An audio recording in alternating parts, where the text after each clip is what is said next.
try to silence the truth we shout, but we're still here, we're still calling out. Corruption hides behind a badge and name. We light the fire, expose the shame. We're justice seekers, we'll fight the fight for every voice lost in the night. My life mattered is the cry we sing for the ones they tried to bury within. It's just us, we're a movement wide. Together we rise, won't run nor hide.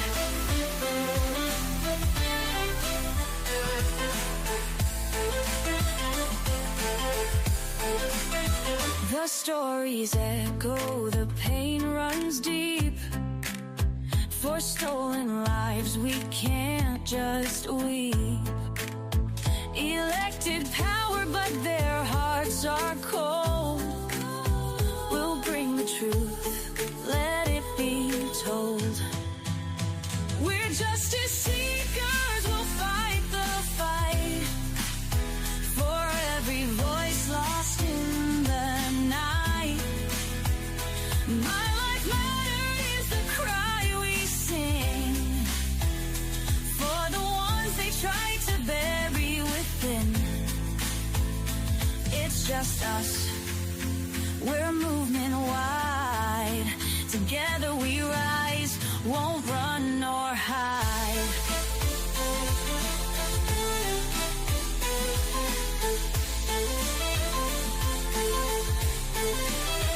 We're justice seekers, we'll fight the fight for heavy wounds, undo the harm. Calling out corruption, we'll stand tall for justice and truth, we'll risk it all. My life mattered is the cry we sing. Together we rise, let freedom ring.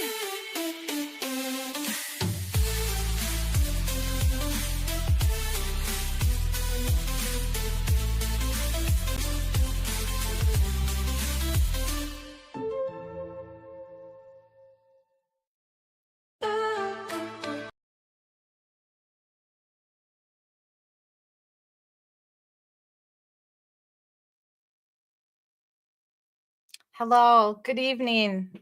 Hi, social change warriors. Hello, justice seekers. Welcome to another Wednesday night of the Angry Bitch Club, the night that we buzz around and talk about women, talk about injustice, talk about trials that are pissing us off and making us mad. Wednesday is our night to buzz. Thursday is our night to call out the corruption and introduce you to cases and interview our family members and discuss everything and anything to do with that person's injustice. So we try to do a little bit of something different on Wednesdays and Thursdays to mix it up for you. Some nights, Wednesdays will be a spa night, or it could just be a night to talk about anything you have asked me to talk about.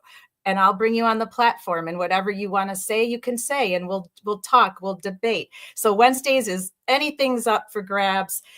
Thursdays is very concentrated on calling out our corruption and interviewing and talking with our families and they're standing for their victims and the injustice that their cases have not been solved or that they have been called cold or closed. And we don't like those words here at Social Change Warriors. We don't believe in cold or closed cases with no justice. We are going for full on 100% justice here. So welcome back to all of our awesome subscribers and all of you that want to stand with us for justice for victims.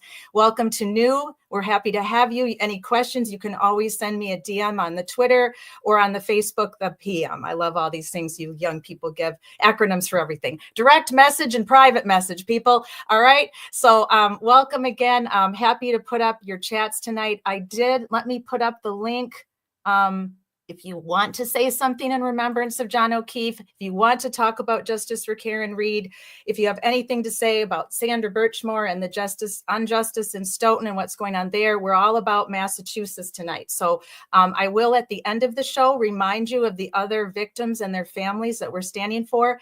And at the end of the show, we have Kara Veach back. Her and I had a nice chat today. Snark. I wish Amber was on the screen with me, with the detective at the Volusia County Sheriff's Office. And that it went well at times. It didn't go well at times. Lots of bizarre answers to questions that I had as a law enforcement officer. Just to remind you all, I am from Wisconsin. I was a police officer at the University of Wisconsin Police Department. I served 45,000 students, and I don't even know how many staff and faculty. It's a big number. It's well over 50,000. So I was hurt in the line of duty, and unfortunately, I had to step down from my career after having surgery. I came back for a while. My neck didn't cooperate, about 4 years, and then that was it. So I transferred to the safety department, where I ended out my career with the university, teaching about all kinds of environmental health and safety, and still working on the community neighborhood watch program that I started. So I was very blessed to get to stay at the university after my injury.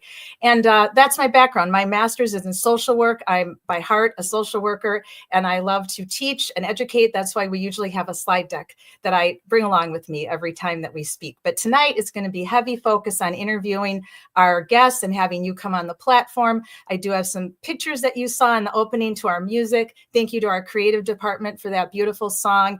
And let's get into it. I am really happy and proud to say that we have an amazing guest tonight. We are welcoming and happy to have with us, and I'll give him a minute because he just got back from a dog walk, but we have James Jackson with us from the JFK podcast in Boston. So, and he's fantastic. So he's going to be coming with us here in a minute. He just got back from the dog walking. So let's see what you guys all have to say. Thank you to all of you that are back with me chatting tonight. I really appreciate each and every one of you. We've got Julie, craziest person on earth, back. Thank you, Julie, for being so supportive. And hey, everybody, somber day today. I have candles lit for Boston Police Officer John O'Keefe. That's fantastic. I actually did not have, I had candles, but no matches. So I brought out my little tree of life that I just love, that I have one in every room in my house. They're supposed to be magical, and I think they are. So this is dedicated to John tonight, my little tree of life.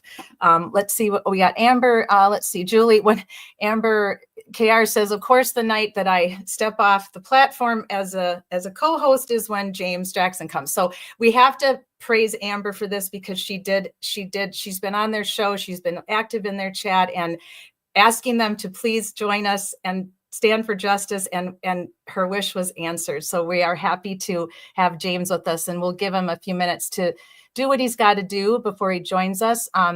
Yes, Amber, a stolen life. And our hashtag for all of our victims that we stand for and that we're helping with their cases, reviewing their police reports, reviewing the autopsies, not fun stuff, painful, actually. The conversation that Karen and I had today was painful. She lost her husband, and there's no justice right now.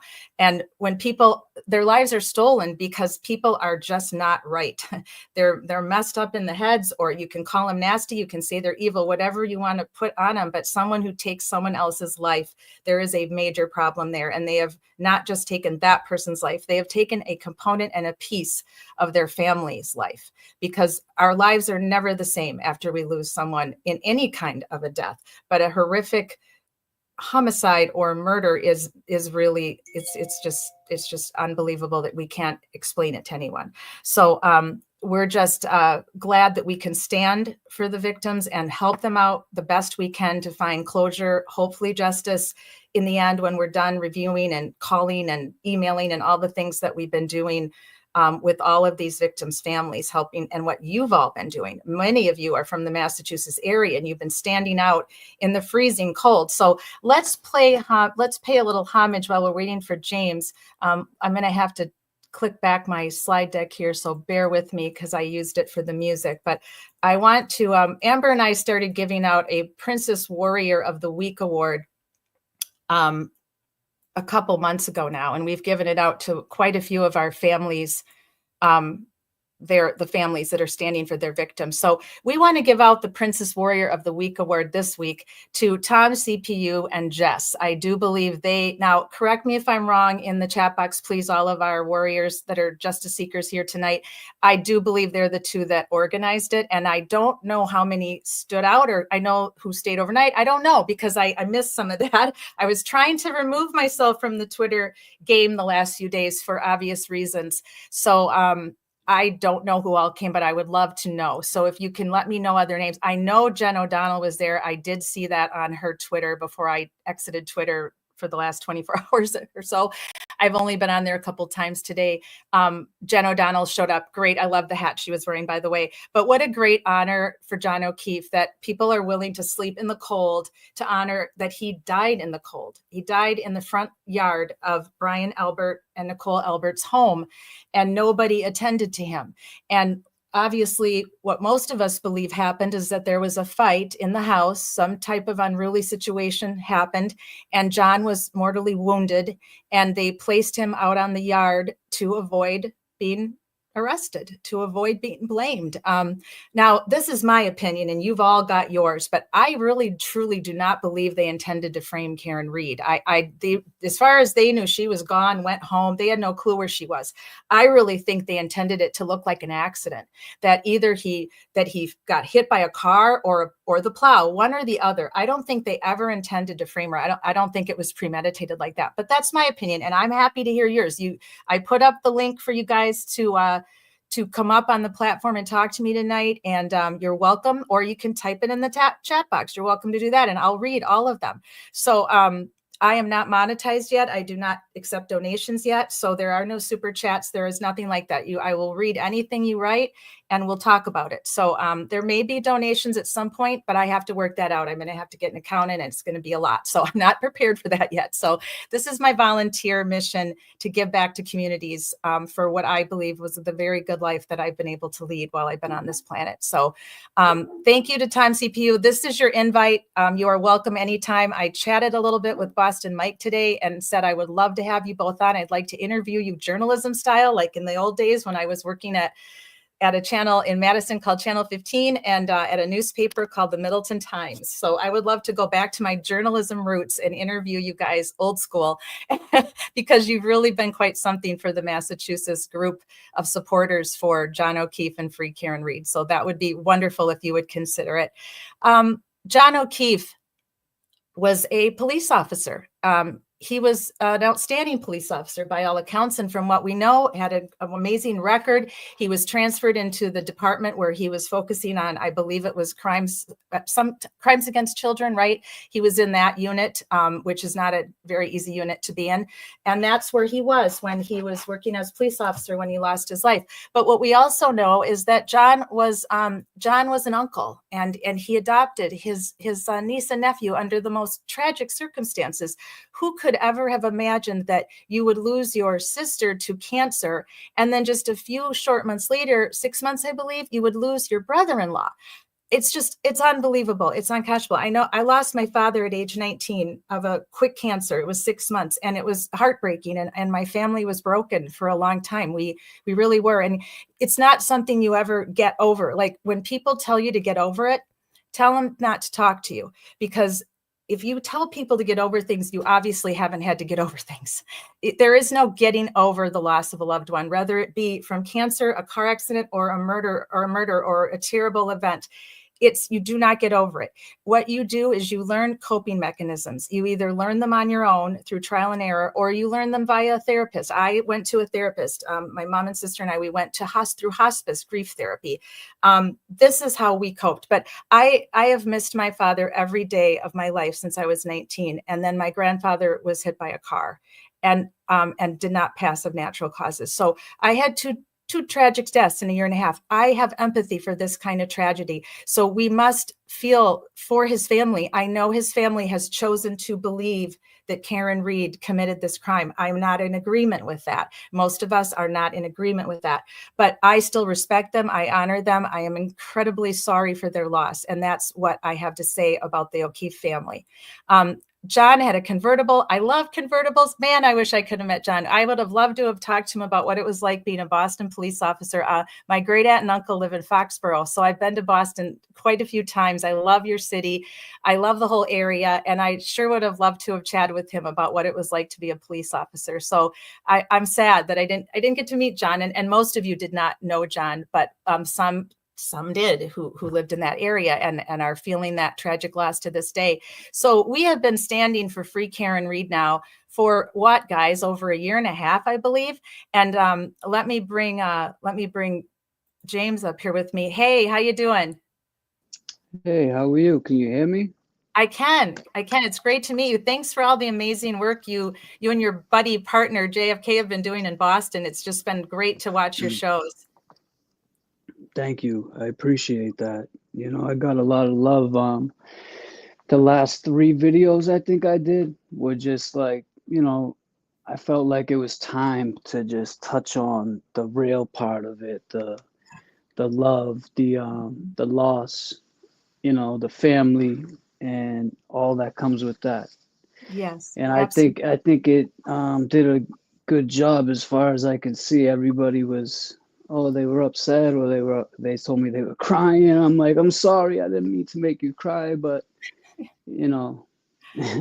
But like we said, tears are important. If you can't show, you know, you have to show some kind of grief for somebody that you're trying to stand for, that you're trying to put up this much energy for someone you didn't know, right? Right.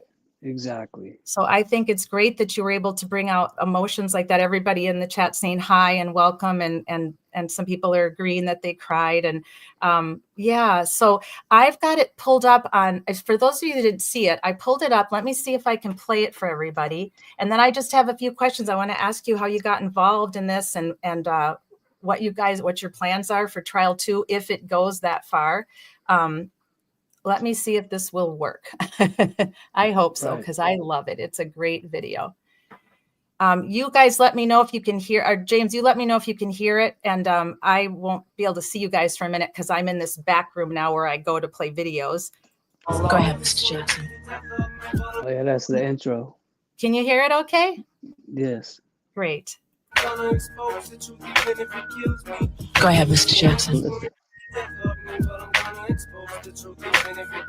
Go ahead, Mr. Jackson.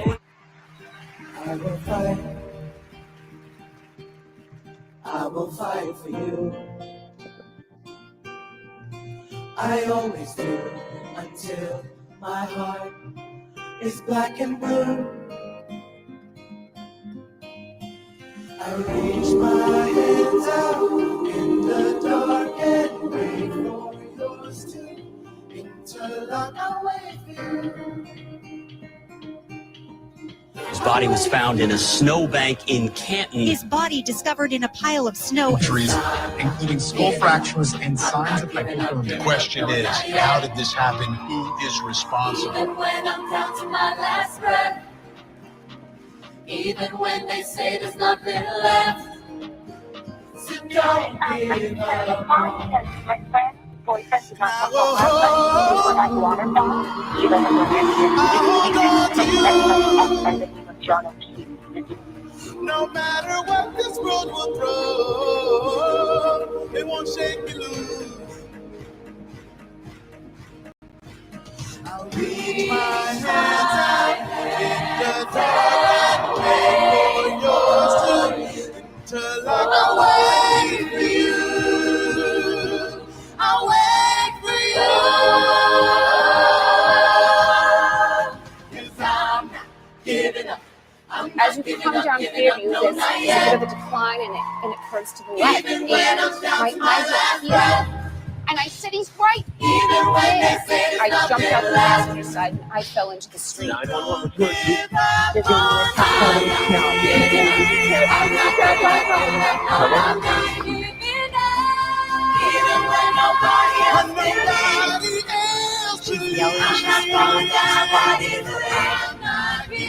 But despite that, working on John and his exposure to the cold just too much. He's pronounced dead.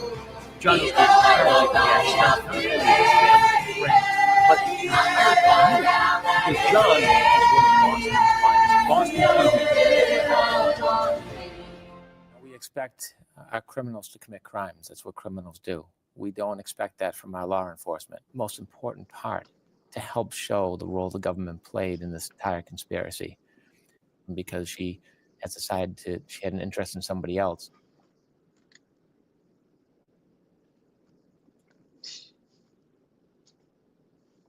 Because she had an interest in somebody else.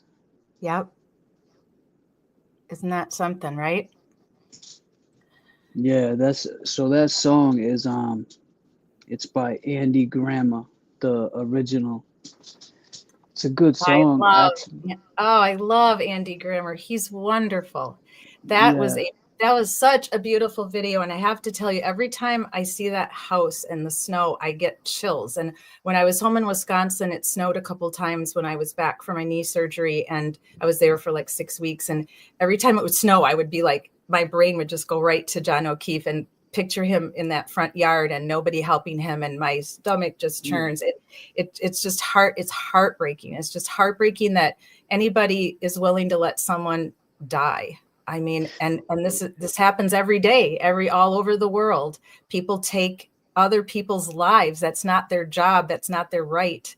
It's just frustrating and sick when you're not getting the justice after it happens, but it's maddening that it happens at all.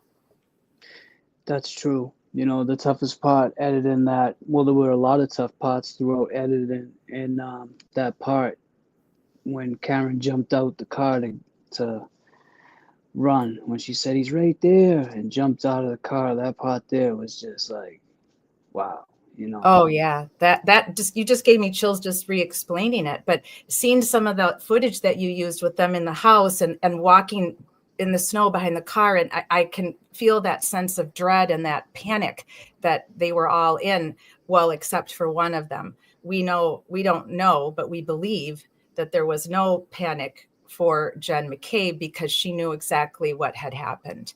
And that is calculating and cold. That is ice queen cold. Absolutely. So tell me, how did you, so of course you live in Boston, right? Yes, I'm from Boston. And how did you get involved in this case? Well, what got me involved was my friend JFK and I, we talked about it before, like it was real big.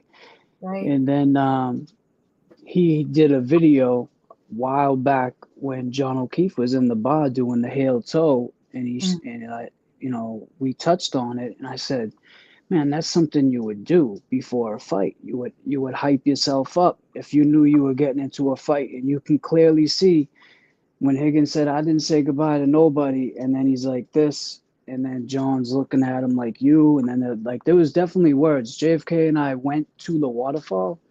I don't know if you saw that video where we reenacted the waterfall, and the distance from that waterfall footage, it looks so big because it's on a fisheye lens. So when we were there, it's not that big. Like John O'Keefe could have probably reached over the table and smacked Higgins if he wanted to. Oh, so that is deceiving. Yes. The distance in video. It's interesting to say that. I've been looking, my eyes are tired. I've spent 3 days going over the surveillance footage of Ellen Greenberg's apartment building where Sam, her fiance, was walking down the hallway. And then there's this man, and he's in like a lot of the clips. And I'm like, wait a minute, why is this guy around for like an hour and a half? And then someone anonymously contacted me earlier this week and asked me about looking at this for her and backing her up on her examination of this. So that's what we were doing. My friend, this lady I've met lives in the Philly area. We have been going over all of the footage, and she is remarkable, the things that she has been able to find. And then I collaborated with her, said, yeah, this is not right. So I'm going to be talking about that tomorrow night. And when you go over footage, though, it's very deceiving because you might see one angle and someone looks this thick, and another angle, they look skinny and taller. So it can be very deceiving for being able to tell the distance. So that is, yes, I remember when you said that John could have practically reached over and gave him a punch. It could have been a bar fight right then and there. Yeah, I was shocked. So I was shocked that it didn't happen right then and there. So then when the news hit that she had hit him, I'm like, this doesn't make sense. Like, and then, then watching the trial and hearing the text messages come out with Higgins, I'm like, all right, something definitely doesn't make sense now. Because when you see John go in, it was just one of those scenes. Like, I've been there. I hate to say this, but in my past, I come from the streets. I come from the lifestyle. Actually, just to touch on that real fast, someone today said to me, "Why are you covering a cop case? Who cares?" And I said, "It's not just about a cop.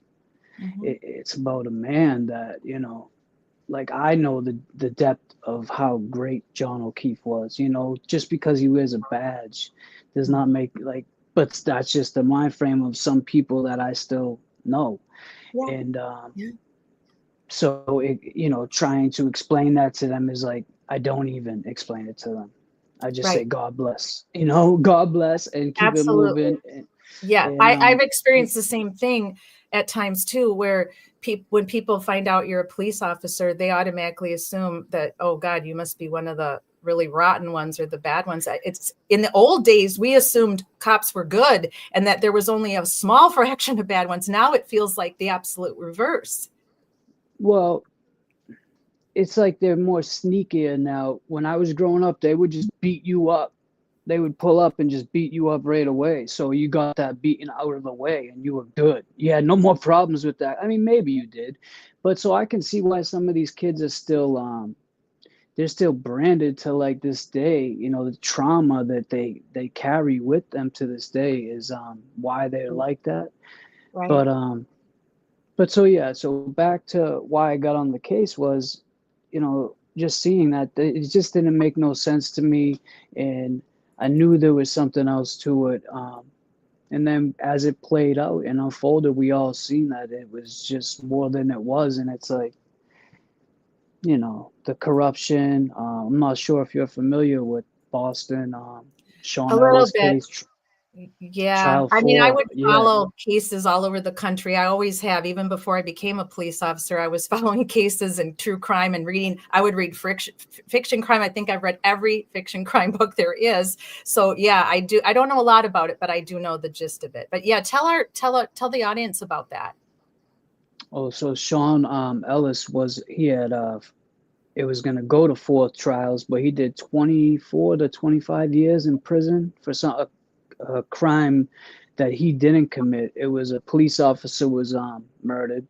Oh my God.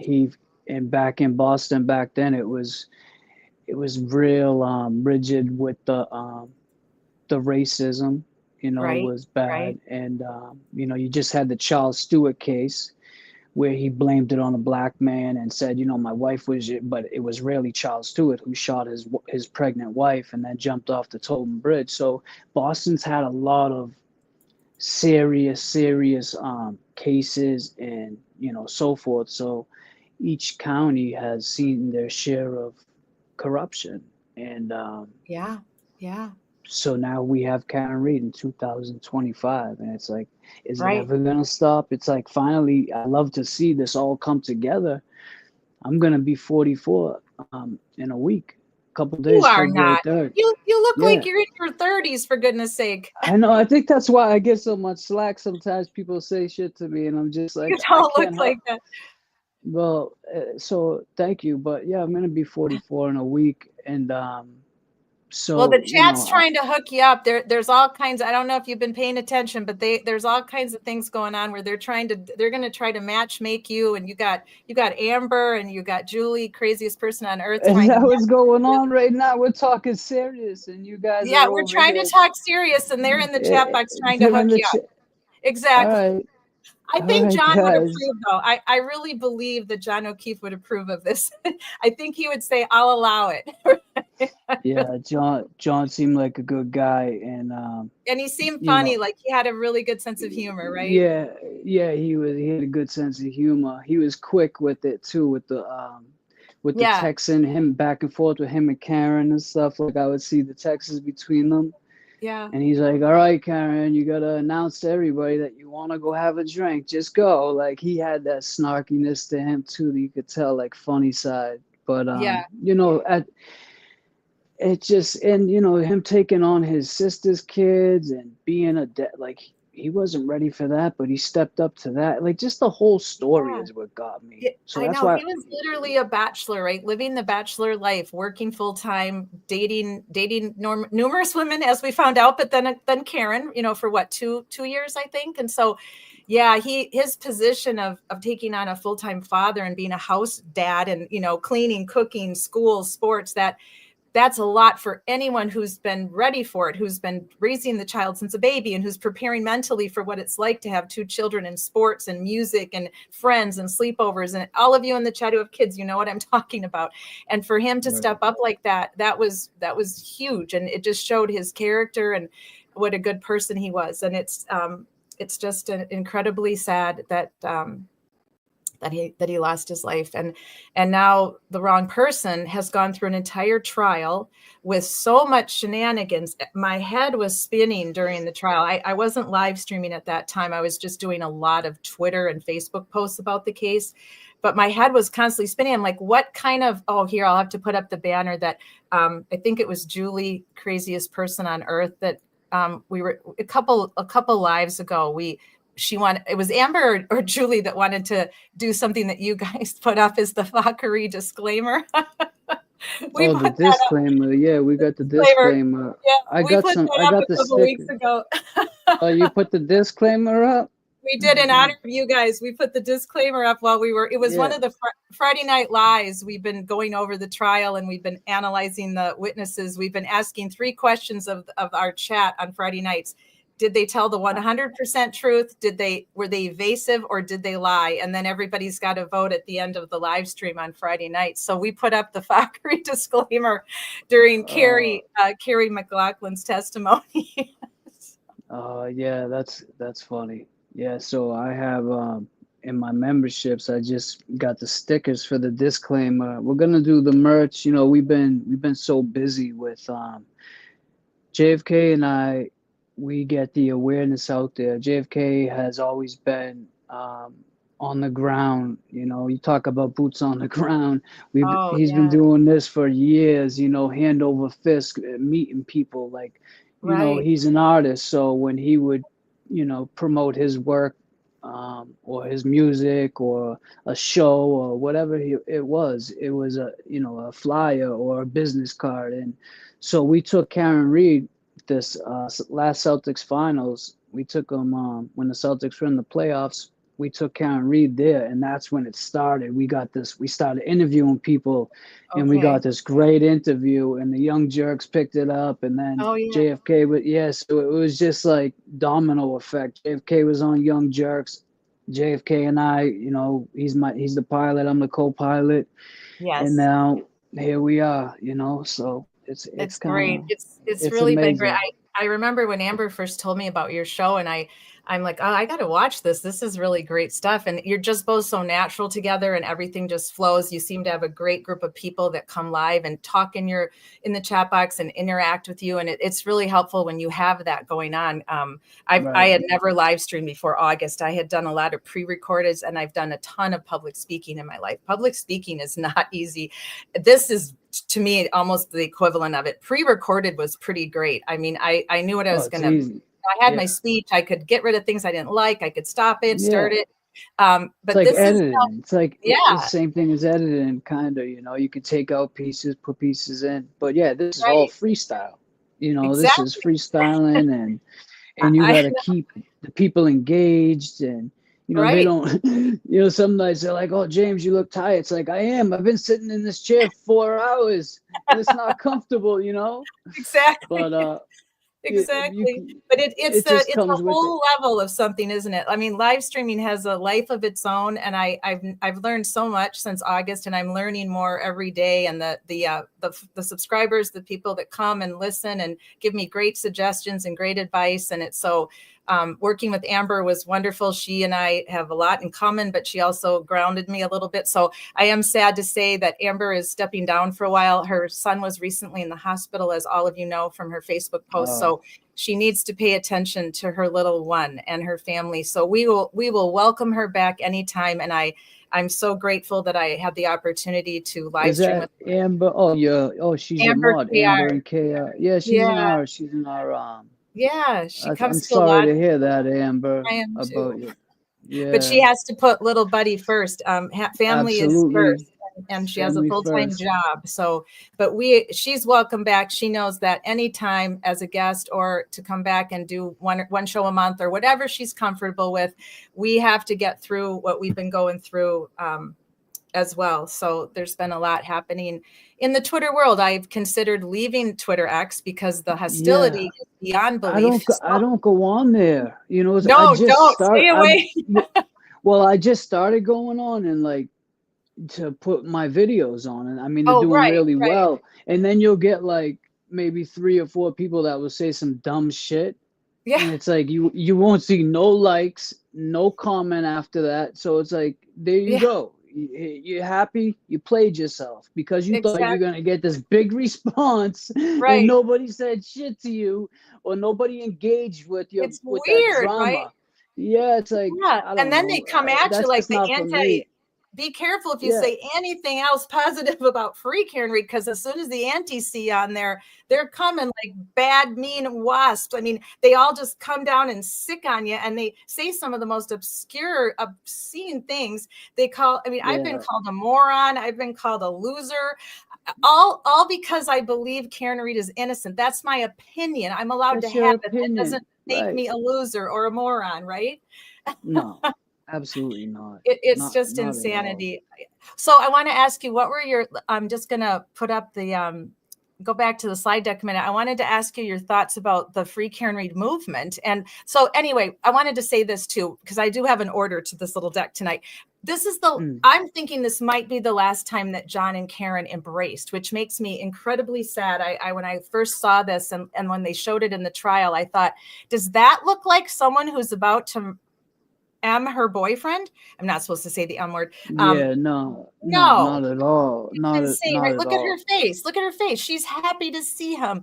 Every couple has arguments. Every couple has issues with Yeah, things going on. it's normal for out here. It's I mean, and in general, like you said, every couple. Right. And disclaimer, I'm not gonna say just out here, but you're Right. right. And Right. they And look so so happy. I know, like you can't see his face, but he's got his arm around her. Look at her face. You know, he's whispering Yeah, he's something in her holding ear. her. Right. Yeah, They're like, hey, talking. babe, hey, babe, so Yeah, glad you made it. Great to see you. Glad, I know it's yeah. snowing out.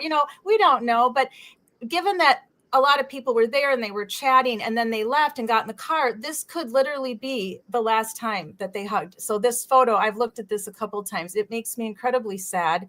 And I've used this photo a couple of times to do my debating on Twitter with the anti-Karen Reed group that have come after me and said things. And I'm like, look, does this look like someone who's about to be disgruntled enough to run over and then leave him there? There's no way ever that happened.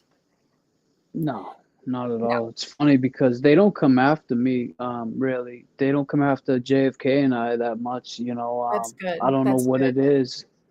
I think maybe, like when I did the video today for John, I tried to just make it about John, Yeah.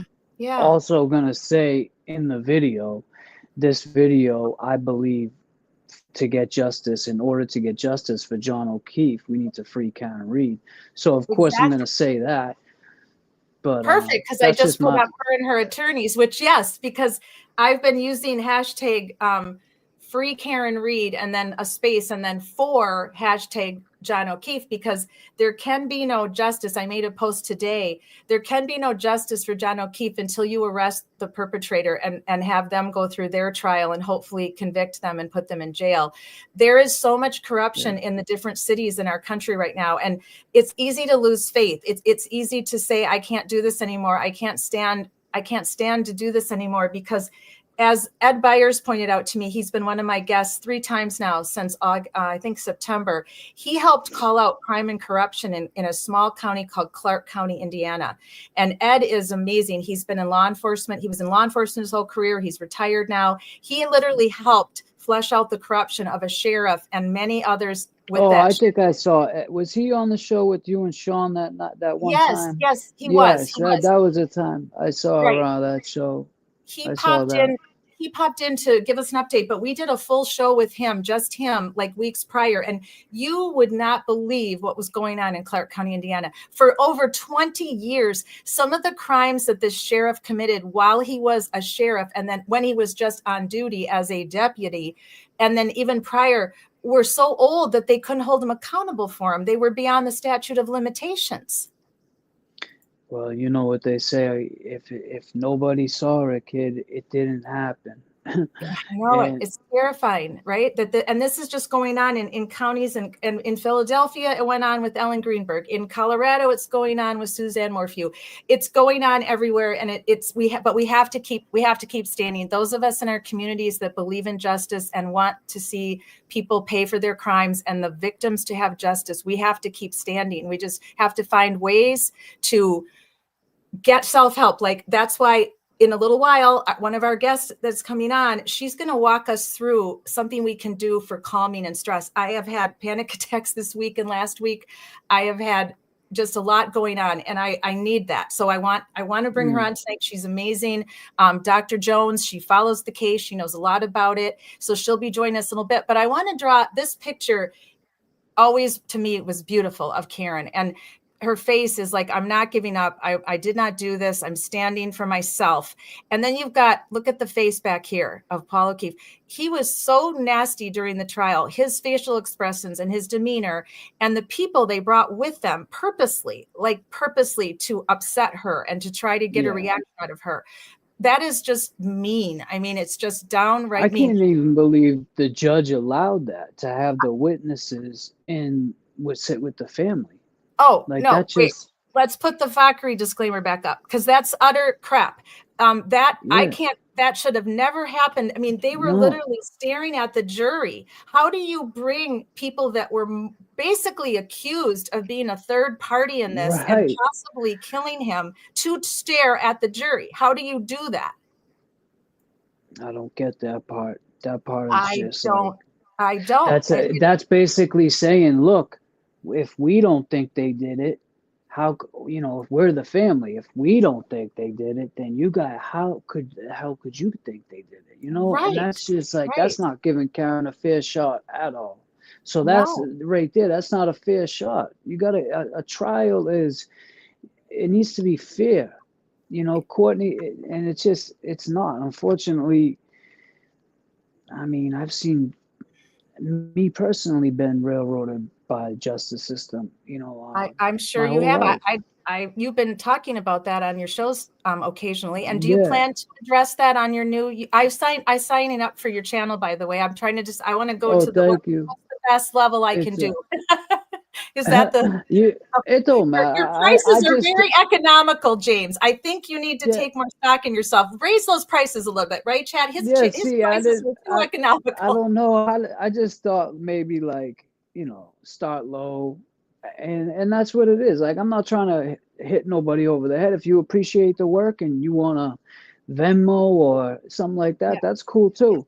Yeah. But right now, I'm fighting for justice to see my son. I'm doing everything I'm told to do. Good. I got great legal advice right now, and that's by the faith. That's by the grace of God. And with my faith, I believe that everything is on God's time. And, when it got to the point where the last time I was in court and the judge said this is going to go to trial, I just had to let God take the wheel, because I get real nervous. Like, I have so much to say, but when I get there, I freeze, and then I'm not prepared. And then, so I'm going to make sure I have everything X, Y, and Z, and the lawyer is going to take care of it. And it's a relief, but it costs a lot of money. In the family courts, you don't get no free lawyer. You don't get a court appointed lawyer. You have to pay for your attorney. So it's a hefty retainer fee. I think a lot of us saw, for those of us that haven't had to have a lawyer in a long time, or that never have had to have a lawyer, most of us don't know what their hourly rates are. And they differ based on your case and what you're, obviously what you're up against, like what Karen's up against. But just for normal people having to go to court for normal life things, I was shocked at the hourly rates that attorneys are getting, because some of them were donating to the Karen Reed justice fund, and they were donating their hourly salary. And I think one lady's was $800. One of the attorneys, Yeah. $800 an hour. One lawyer I was working with, she's not working with me no more. She was 500 an hour. Oh. And now another lawyer's 350. So, but he wanted like a $3,500 retainer, but I mean, I have to do it. You know, it's what I have to do because it's been going on way too long, and the judge keeps giving her a chance after chance after chance. And you know, unfortunately, in Mass, I don't know how it is where you are in your county, but the mother gets rights automatically to the like it's very hard for a father to get parental even visitation. You have to fight and fight and fight. But yeah, they side with the mom. I don't know much about Florida, but Wisconsin, where I'm from, is actually it's a pretty 50-50 state. If both parents agree and they want to share custody, it's 50-50. Custody happens all the time in Wisconsin. But if there's arguments or if there's disagreements or one parent is concerned about the other parent's quality or ability to parent, then of course you're going to have that custody issue. But in Wisconsin, they're very fair to dads. There's a lot of 50-50 child custody cases that I saw a lot when I was in Wisconsin, and people that I know, friends of mine that I know that were 50-50. It's really about the kids, right? I mean, if this person who you were with, and this is your child, it's about the kids. What's best for the child? What's not best for me because I don't like you, James, and I don't want you to be around our child because I don't like you because we didn't marry or we got divorced. That's not right. The child should always come first. I agree, you know, and even to this day, like I have a heart. Sometimes I wear it on my sleeve, and like I would give her chance after chance, you know, like, all right, maybe this time she's gonna change and it's gonna be different, but and not file motions and fall back and see if she's gonna react, see how she react. Because when we go outside, you know, in the court, she would be like, oh, you know, everything's working out, it's going your way, and she would be cool at court, but then I wouldn't hear from her. So I would just be like, what's going on, you know? So it is what it is. It sucks. I'm so sorry. Unfortunately, do you get to see your child at all? No, so right now, there's a thing set up. The judge had set up something called app close. And so basically, and I had to hire someone to see my son. Like it's a supervisor. And they just come, you know, say I want to take him out for lunch or something. They sit there. Right. So it's just basically to get him back into my life. So that's fine. Anything I have to do, I'll do, right? Yeah. And absolutely. She totally, she did the intake with the supervisor, did everything that she was. See, I don't even know if I should be talking about this too much. But yeah, be careful because we don't want anything to come on. Let me segue because you what you gave us is something interesting. There were a lot of rumors about the O'Keefes and possibly arguments going on that they didn't want John. Does anybody in the chat remember that or know about that? I can't speak to it because I really wasn't paying that much attention to that component of it. But I do believe there was something going on with the family as to the grandparents wanted custody. They did not want John O'Keefe to have custody, and there were squabbles. So, I mean, this can happen in any family when there's sudden death of the parents of the children.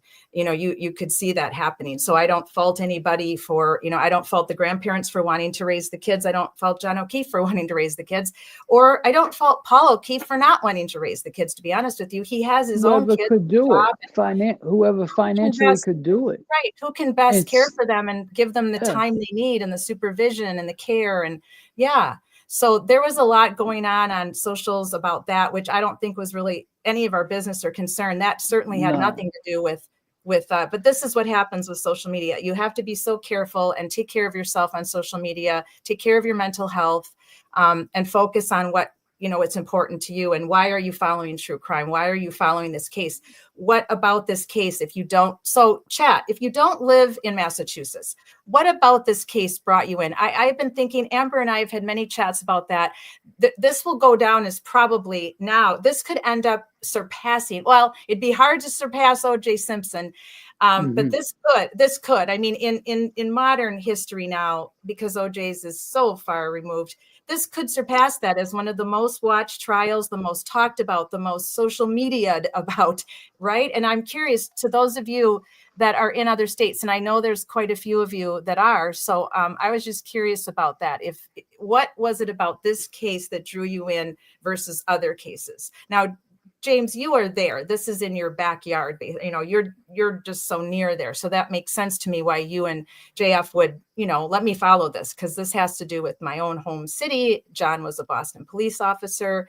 So go ahead and type that in if you can. Okay. Well, Amber says, yeah, let's see here. The corruption. Yeah, the corruption and injustice was so blatant, and Karen was fighting back. So yeah, that really makes people want to say, yeah, let me get behind that.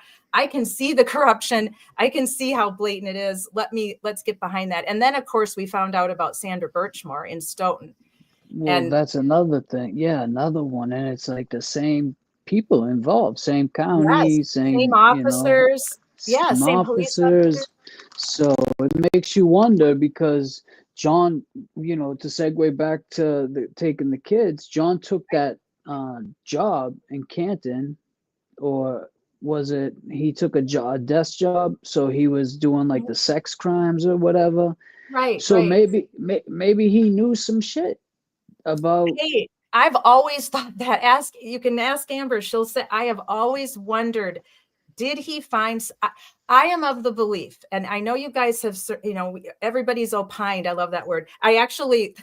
The neighbor kids were over the other day. My son takes them fishing, and they play basketball together, and they're great kids. And I was saying something, and I said to one of the kids, you should go and opine on that. And then he looked at me and he said, I'm teaching you guys a new word every time you come to my house from now on. I'm teaching. And then I said, I follow cases, and I follow, you know, I live stream. So opine is used a lot. So I think a lot of us have opined on this case over and over and over again, haven't we? Yeah. Absolutely. And I've speculated, thank you, Amber, for backing me up. I've always believed that this had nothing to do with Higgins. I know a lot of people do, because of the way he was, you know, that silly flirtatious thing with Higgins. That was nothing. Karen was unhappy. She was not feeling appreciated. All of us have been. Let's be clear. Let's be clear. It was nothing, right? But it was something. It was something. You know, she went to his house. Yeah, I mean, that's why, you know, I'm not saying let's throw up the disclaimers, because I know you get backlash if you say anything bad about Karen. It's not saying, it's just, no. She did do those things. So the only one that could answer this question would be Paul O'Keefe. How would John react to a situation like that? Right. Would he want to fight with Brian Higgins? Would he want to fight with these gentlemen? So that's where I'm at with it. Like, yeah, you know, I don't blame you. And it's very possible, but I just feel like I can't help it. There's something in my gut that's been telling me from the beginning, there's something more nefarious going on here. I just feel like Chris Albert, Kevin Albert, Brian Albert, they all knew about what was going on. They all knew John knew something. It just, if you listen to the testimony again, we listened to Chris last Friday. There's just little cues, and we're going to finish up listening to Chris this Friday, because there's little cues. And then the whole fact that Kevin Albert John wanted to know if he was coming. Why did John want to know? He asked him which brother. Right, he wasn't friends. Which brother. Right, yeah. He wasn't friends with Kevin. No. So why did he want to know if he was coming that night? I really think they wanted to have a chat with John O'Keefe, because John knew something and they didn't like it that he knew it. And he was pushing the envelope on this for probably months. And Wasn't Kevin friends with the other guy who was with Sandra Birchmore, the other cop? I believe so. Yeah. Well, they all know connected. They're all connected. So I can't even imagine how people don't think that that Sandra Birchmore is connected to this somehow. We're talking 15 miles away, right? Between Canton and Stoughton. And this little SEX ring was going on for 12 years, right under the noses of the Stoughton chief and the other officers. And they don't have that many officers. My police department I think we had 40 sworn, and then we had all the captains, sergeant, lieutenants. But when you're operating in a city that's as small as Canton and Stoughton, and for me, it was the University of Wisconsin, 45,000 people, students plus staff, faculty, you get to know each other well. You kind of know what people are like. It's not like Boston PD, where half of these guys don't even know each other. New York Police Department, Right. oh my gosh, how many are there? Thousands. They don't know each other's comings and goings and personality traits, but these guys knew each other. How in the world did Matthew Farwell and his twin brother get away with this for so long? I'm still astounded by it. Well, that's the question. It's like that you just made me look. I want to know how many police officers are in my city. Yeah, It check says that out. it says, So Amber says maybe John knew about Sandra. Maybe he knew about maybe some Yeah. other rings. I think that's very possible, Amber. You and I have talked about this off screen many nights. We really feel, oh, wait, I got to go to Shauna. But Kat, why would they choose a Friday night after drinking all day, travel and back to BA House? Guess what? I don't think they chose it. Honest to God, in advance. I think they wanted to talk to John. I think they were planning to talk to John. And I think what James is saying is I think they got worked up in their minds and that was it. They decided to do it that night. I don't necessarily think it was premeditated to do it that night. Maybe by that day, maybe something happened days prior where John was like on their case again or something, right? And got them all flamed up about it. Possibly, but let's yes, not forget. question, Shauna. Let's not forget. Yeah, that is. But let's not forget too. Those Brian Higgins, Brian Albert, Kevin Albert. I take that ride. JFK and we take that ride back and forth to New York from Boston to New York. All those guys were in the vehicle together on the ride back. Kevin drove back with them from that. Remember, they went to a fallen officer's service. Right. They went out to Boston, right? Yeah. So do you think in 4 hours that Higgins didn't bring up, hey, guess what? I kissed John's girl. He did. He had to have, right? Of course, it's like, of course he did. And for him to say that, he's like, I always tell the truth. All right, well, first of all, you lied about your name when you called into our show. That was the first lie. I was coming around to that. I was on that night with Amber. Amber always sends me texts. JFK's on. You got to get on. James and JFK. Yeah. So I always get on your show usually later than I realize because I sometimes I forget when you guys are going live, and Amber always knows. So that was amazing. That was crazy. Yes, it was nuts, and it was just like we knew it was coming. Like. And people, I feel like they overlook the part, they want to talk about you wrong. I get it. It's cute. Those catchphrases, you wrong, decorated dudes and all that. But why did he call in? What was the reason? The reason was we met because he's from Cambridge, Mass. We didn't know that.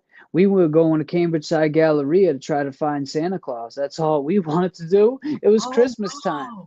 Wow, is that what that was? Yeah, so a day before that, we found somebody that knew him who grew up, a childhood friend of his, and let's just say he's on his team. Yeah. And there was 4 of them, and we could feel the tension. And when this guy walked by, because he didn't have his nickname yet, he kind of just did one of these and looked at us, and he said, go ahead, I'm going to talk to these guys. And I'm looking at JFK like, oh, man. And he's like, hey, what's up? And he knew us from the show. So right away, JFK was like, look, I'm going to ask, what do you think? If you think that she's guilty, then we shouldn't even be talking because, No.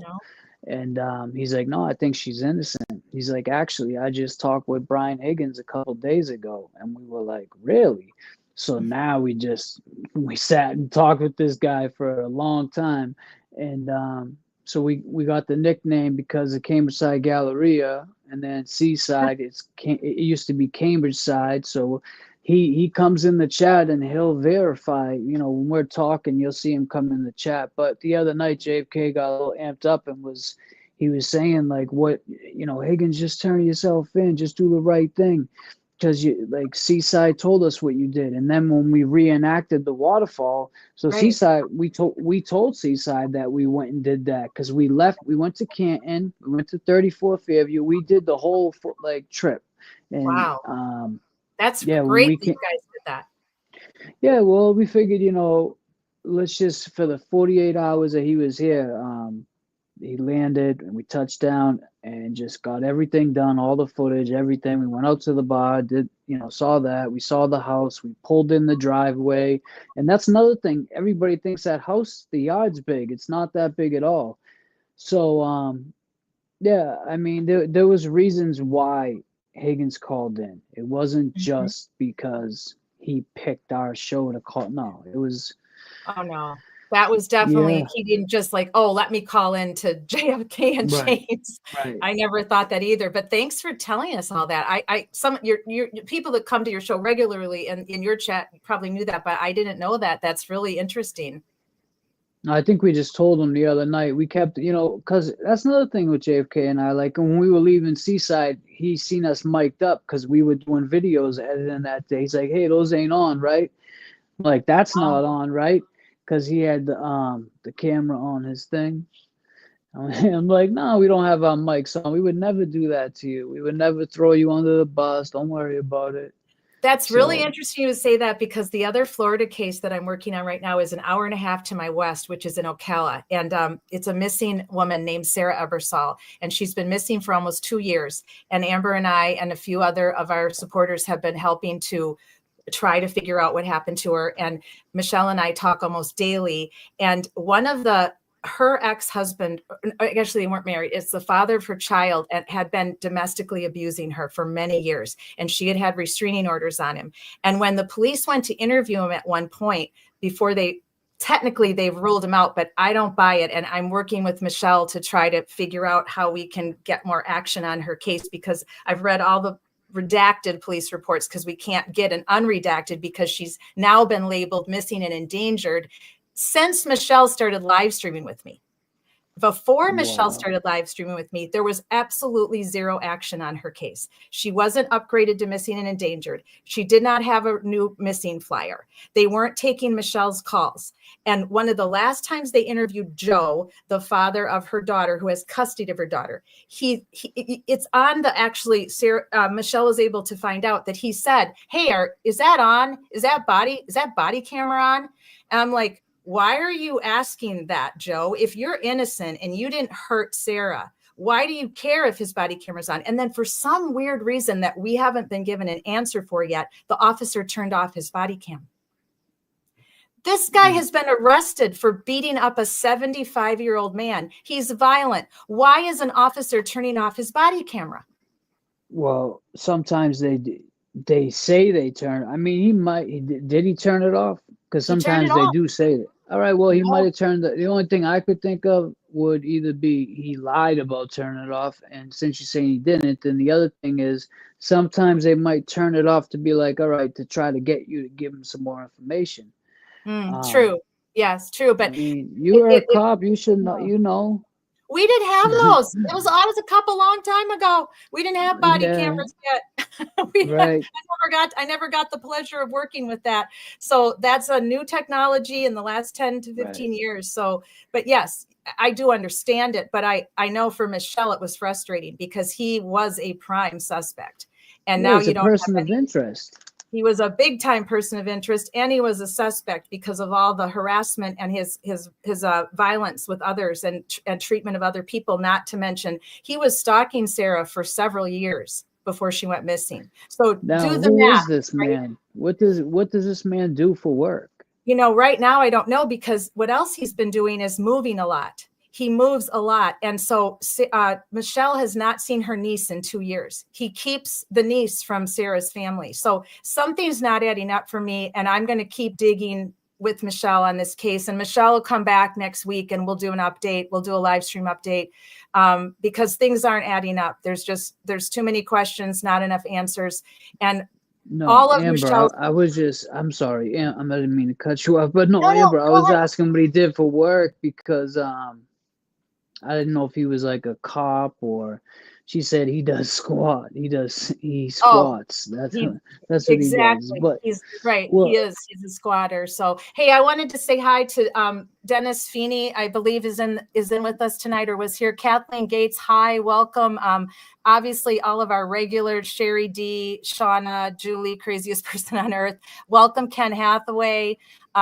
Let's see, who did I miss? Kathleen Gates, great to see you. I really appreciate that you all took the time. I know it. I go to a lot of shows on replay because I cannot make them all live. So it really means a lot to us that you're able to come live and give us some feedback and chat with the guests. Cranky Dragon, great to see you back. It's been a while. Shauna, I said Shauna.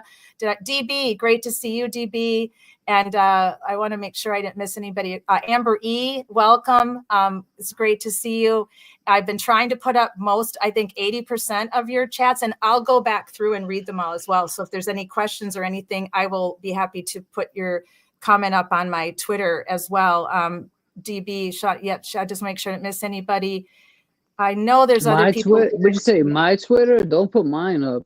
I don't want the smoke on Twitter. No, I won't give you. Man. So I would only do it with permission. Considering the atmosphere of Twitter X right now in the free can read movement, I would never put anyone's chat comment up unless I ask them first. Yeah, no, I appreciate that.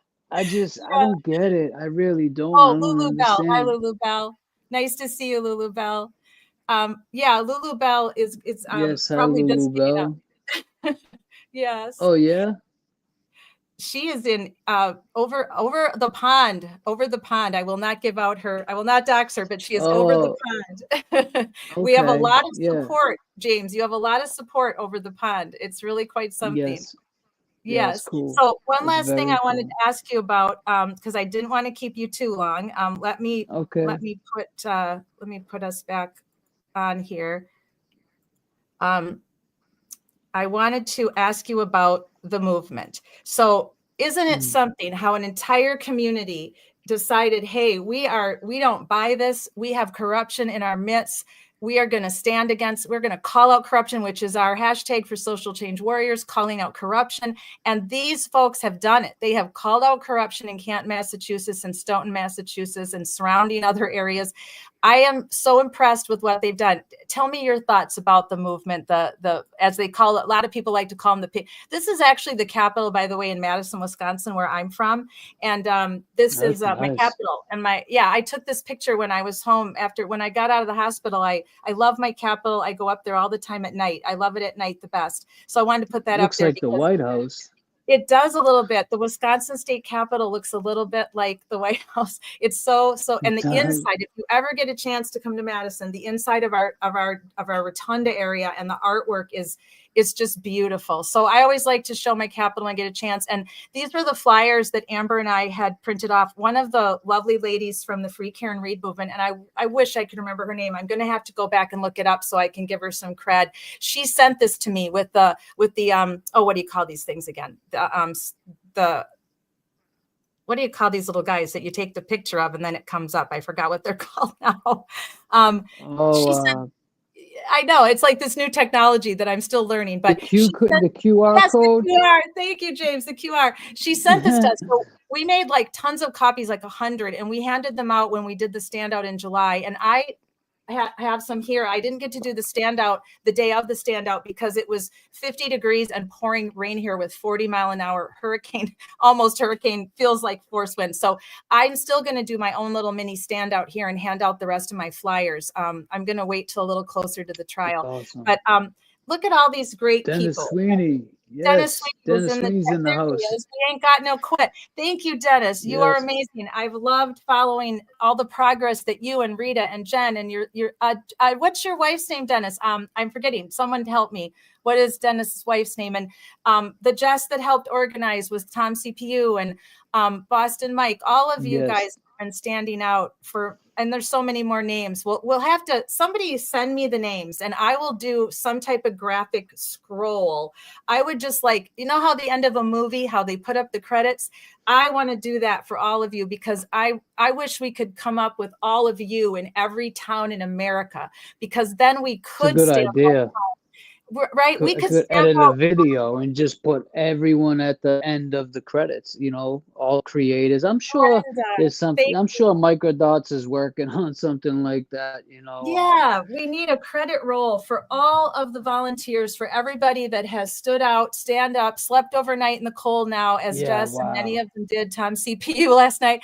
I hate cold, but I just love all these photos that I pulled off of the different Facebooks and websites, and I'm so proud of everybody that has been willing to stand for justice, for Enrique, Sandra Birchmore, John and Karen, and just en route. It's also his case, just heartbreaking news that his sister received.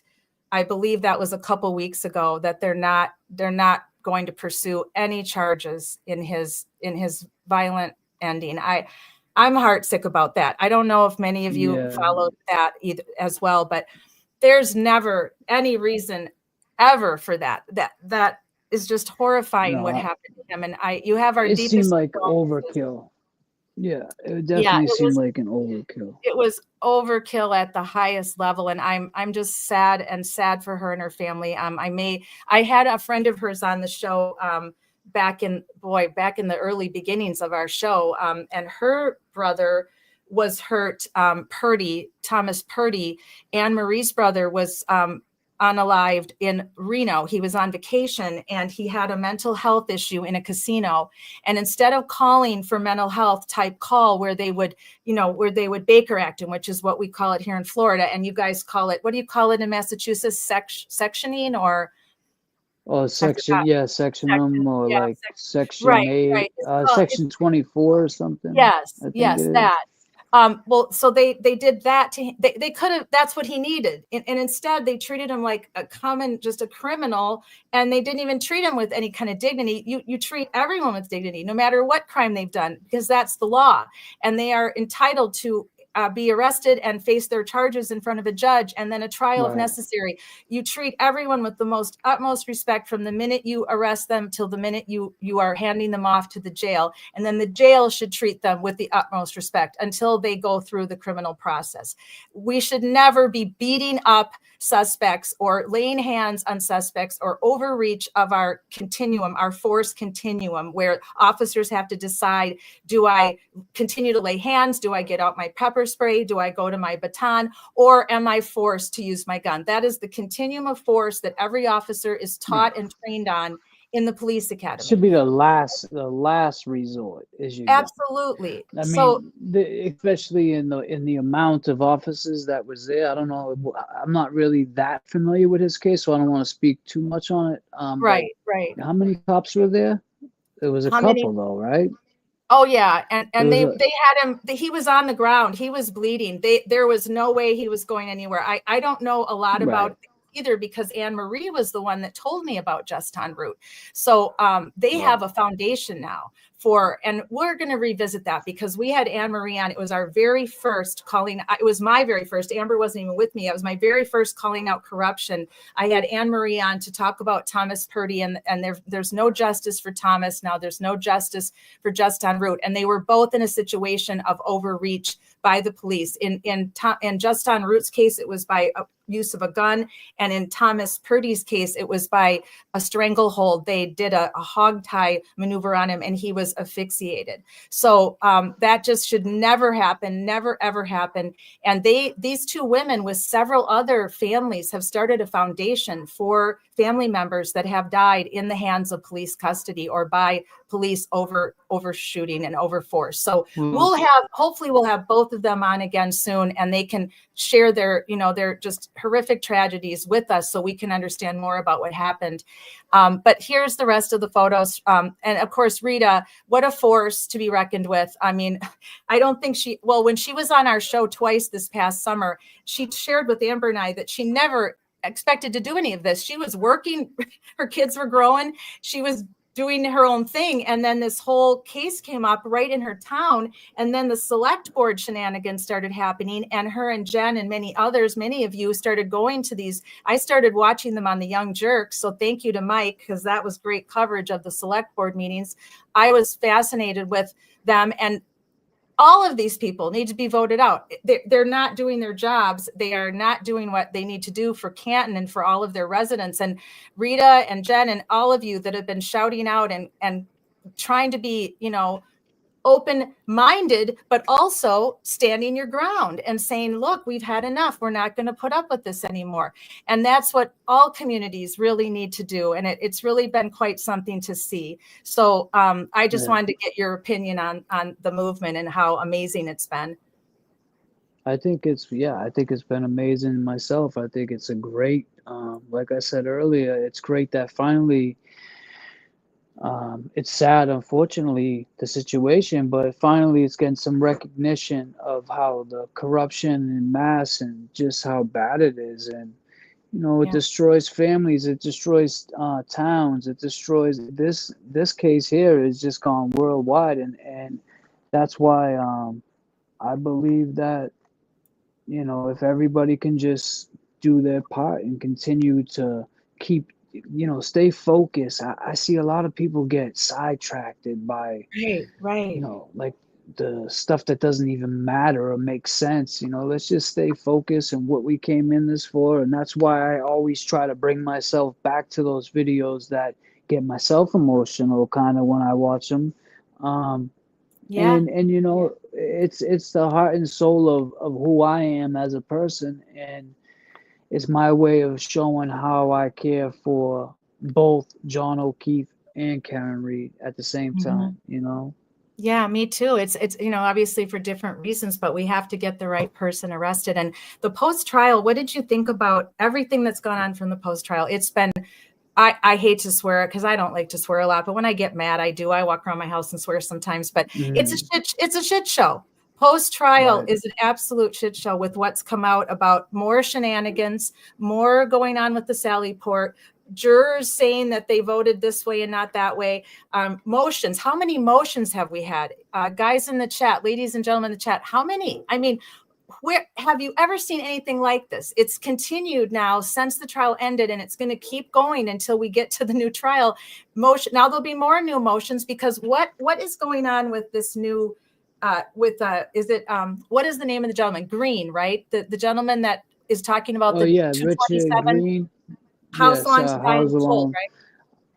I think he just dropped 42 pages or something on. I didn't have much of a chance to look into all that, but I saw that Turtle Boy, wrote on it on Turtle Boy News, and I got to go. I'll go to that tonight when we get off the live because I'm interested to know. But it sounds like he just doubled down, and that he was so nice and kind on the stand, and almost like a very shy person, right? So he wasn't as forceful maybe as he needed to be to say, "Hey, I am 100% positive this is what happened." Yeah, it's not his person. He can't force a person to be somebody they're not.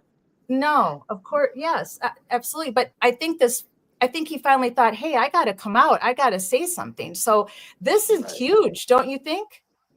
I think it's very big because now, like you said, he probably thought to himself, all right, maybe I wasn't so aggressive the last time. Now I got to show them that they're wrong. Like Kevin from South Boston says, they're wrong. They're wrong. So he wanted to show them why they're wrong. And now they got some paperwork to deal with. Hank's got his hands full. I'll tell you that. Right. So this is going to be something to kind of follow along with this and see what else happens. I mean, what are we waiting on now? Aren't we waiting on the Sally Port shenanigans? Supreme Justice, we're waiting on that too, right? Yeah. To see if there's so much going on. And that's where I'm like, if they drop the manslaughter, I think Karen Reed would be the best to take the stand and testify and tell her side of the story.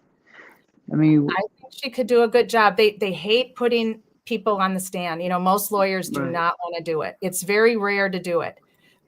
They'd be taking a little bit of a risk because emotions. She's an emotional girl, Karen. She wears her heart in her sleeve. She's ready.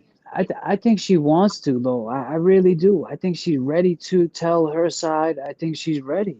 I think Hank's also pushing her in that position to take the stand. But like I said, I believe Karen Reed is ready to take the stand. What do you guys think, ladies and gentlemen? And in the replay, if you can let us know too, when we ask any questions, please feel free to answer them or ask more questions. And I can always email them to James or to anyone that you want to ask the question to, because I'm curious. I'm torn on it. I could see her. I mean, she's very well spoken. She was a college professor. She's smart, intelligent lady. But I'm concerned about at times her emotions, because she wears my emotions on my face too. I would never be a good poker player. I don't think Karen Read would be a good poker player. So I'm a little concerned about that aspect of it. But if she's going to get up there and tell the truth, but you know what they're going to do, right? They're going to come at her with, how many versions of the truth are there, Karen? Right? Did he go in the side door? Did he go in the front door? Did you not see him go in the door? Did you think you left him at the waterfall? I mean, think about all the different interviews she did have and different things she thought happened. All the sound bites, right? Yeah, a lot of sound bites. I just don't know if it's a good idea. I'd be curious to know, if you guys want to let us know in the chat, what do you think? Is that, I mean, I'll put up a poll on Twitter X. Well, that's why I say only if they drop the manslaughter, she should do that. Okay. If they keep the manslaughter on the table, then let the lawyers deal with it, Right. But other than that, I mean, it's not really much. I mean, you're still taking chances, but not, a life in jail. Exactly. A life sentence. So it's just scary. It's scary what's on the line, and especially if you believe she didn't do it. Then it's, for those that believe she did. But I'm still like, I don't know how you feel. I know you haven't been on Twitter, but a lot of the people in the chat are on Twitter and Facebook. I'm just aghast at how anti-Karen Read, and they just come after you with some of the nastiest comments, and then free Karen Read has to defend. So it's really been a lot. I mean, I think people have to be very cautious and careful who they get in debates with, and just be careful, watch your back, and, take care of yourself when you're on social media. That's all you can really do. And I agree with you on that. And my suggestion would be just ignore them. Like, trust me, it's easier said than done. Like, I woke up this morning to somebody saying something on like a video where I put my heart and soul. Like, there's like the last 3 videos I did, I really took my time with them. Like, one of them I narrated over, and someone said something, and I was just like, man, you missed this whole point of what all the work, and I just thought about all the work that went into it. So then I wanted to say something, but I'm like, why respond? Like, if I respond, that's what they want. And when you leave them on red and they don't get a response or a reaction, it's like, you got them, that nobody gives a shit. So, and plus it makes the other thing, the last thing I'll say about that is, it makes the people that are so allegedly sticking up for Officer John O'Keefe and his family, that's who you want to represent you. Exactly. Plevlin and Mass and Kaz Mafia and Plevlin and all these people, like, that's, I mean, go ahead, I guess. But I just want to understand. I've always thought in my mind that a lot of these accounts are literally getting paid to say what they say, because how anybody who isn't related to him, who's taken the stance they've taken, the O'Keefes have made it very clear what stance they've taken, and Paul and his mother and their family and all the cousins and the Aruba girls, who should have never had anything to do with this trial. That was the most absurd bunch of nonsense I've ever seen in my life.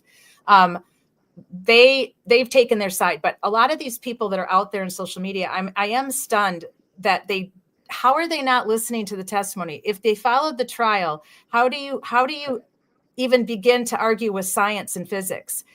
That's what really stuns me. And we haven't even brought up Chloe tonight. We have to at least pay a little homage to that beautiful German Shepherd. How do you not? And I think I might have. I think I actually have that. Let me see if I have that. I think I do. Yeah, we talked about. I'll tell you. When they said, "Oh, Chloe didn't bark," or when the ambulance and the first responders and everyone showed up, my dog is at the window if a squirrel goes by, and she's a Wheaton Terrier. Yeah, so there's no way. Like, so that's why I believe when Tristan came to pick up his girlfriend, what's her name? Caitlin. Caitlin, yes. Caitlin Albert. When he came, they came and they took Chloe with them because obviously Chloe trusts Caitlyn and Chloe probably trusts Tristan. I think, but the other possibility though is that McCabe's daughter took Chloe, because remember when so we're going to do we're going to do her testimony in a couple weeks. Now I forgot her name. Allie McCabe. We're going to do Allie's testimony because there's key things that Allie says and does that I want to point out, and many of you may have already noticed it. So in a couple Fridays we'll do Allie, but when she brings up the whole found a lost dog thing or a stray dog or something, I'm thinking that is all made up, because if anybody saw her with a dog, then they would need that as a backup, because I just don't buy it. Why would you even talk about that? That has nothing to do with the trial or with what you were doing that night. I really think it's possible that Allie took the dog.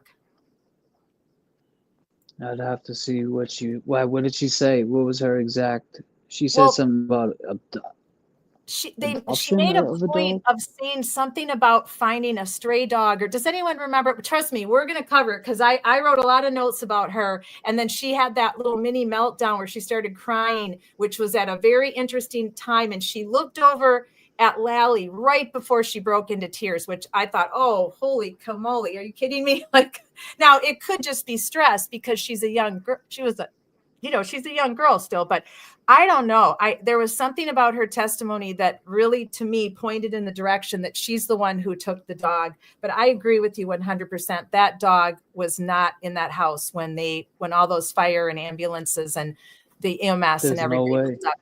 And I have showed this photo to so many friends of mine that were law enforcement officers, canine unit. Another good friend of mine up north runs his own canine breeding ranch, and they've all said to me, those are dog bites.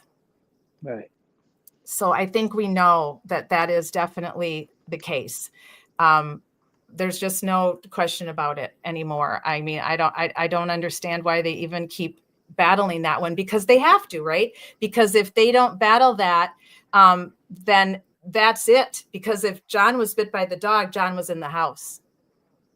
Right, exactly. I was just gonna, I was, it's funny you just said that, because I'm editing a video, and I do it in different times. Like I'll put work into whatever. So my point is, at the end of one of my videos, I have a clip where a lawyer said that, this is good for the defense, because now this says, well, no, or one of them, it was, basically what he was saying is, now this says that John did go in the house, because if he was bit by that dog, he entered that home, so this is a good thing that we have Dr. Russell going. If there's trial 2, if it does make it this far to second trial, we have her.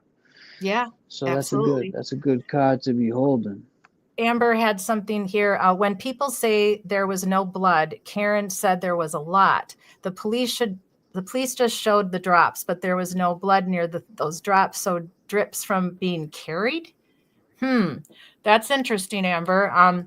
Well, I believe the blood was on the house, first of all. So there wasn't much blood left to come out of him, because he probably bled out at least like maybe a half a quart. I know head injuries, you can bleed up to a half a quart, believe it or not. That's how much they think Ellen Greenberg bled out, but she was stabbed 20 times too. But I think he bled pretty significantly from that head wound. Yeah, that was and that would have been in the house, right? So that had to have been cleaned up at some point or another. Hey, Mike Brooks, welcome. I just noticed you were here with us commenting. Thank you so much. Does anybody have anything to add about that? I just find it fascinating that they didn't talk about that in the trial a lot. And I thought that was interesting, because that, to me, that would have been those little drops in those solo cups, that he would have bled more than that when the initial injury happened. Oh, it would have been a puddle there. Yeah. That cut.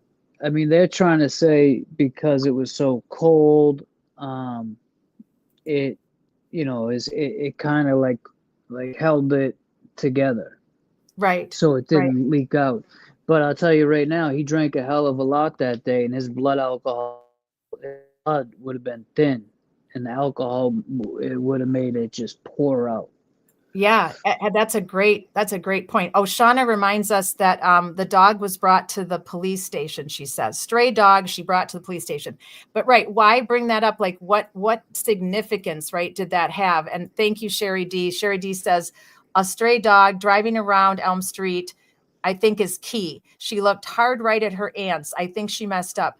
Yeah, Sherry D. I hope you'll, Sherry D, write that down, because when we do her testimony in a couple weeks on Friday Night Lies, I want you to help me with that, because I think that was something that I had written down too. But just in case, write that down, because again, her testimony was bizarre to me. The things that, well, a lot of them, like, why are we learning that they played It's Raining Men? Why are we learning that she got donuts? Why are we learning, all these weird things that were brought up by all of these different witnesses that were not anything to do with John O'Keefe or Karen Reed or the actual incident, right?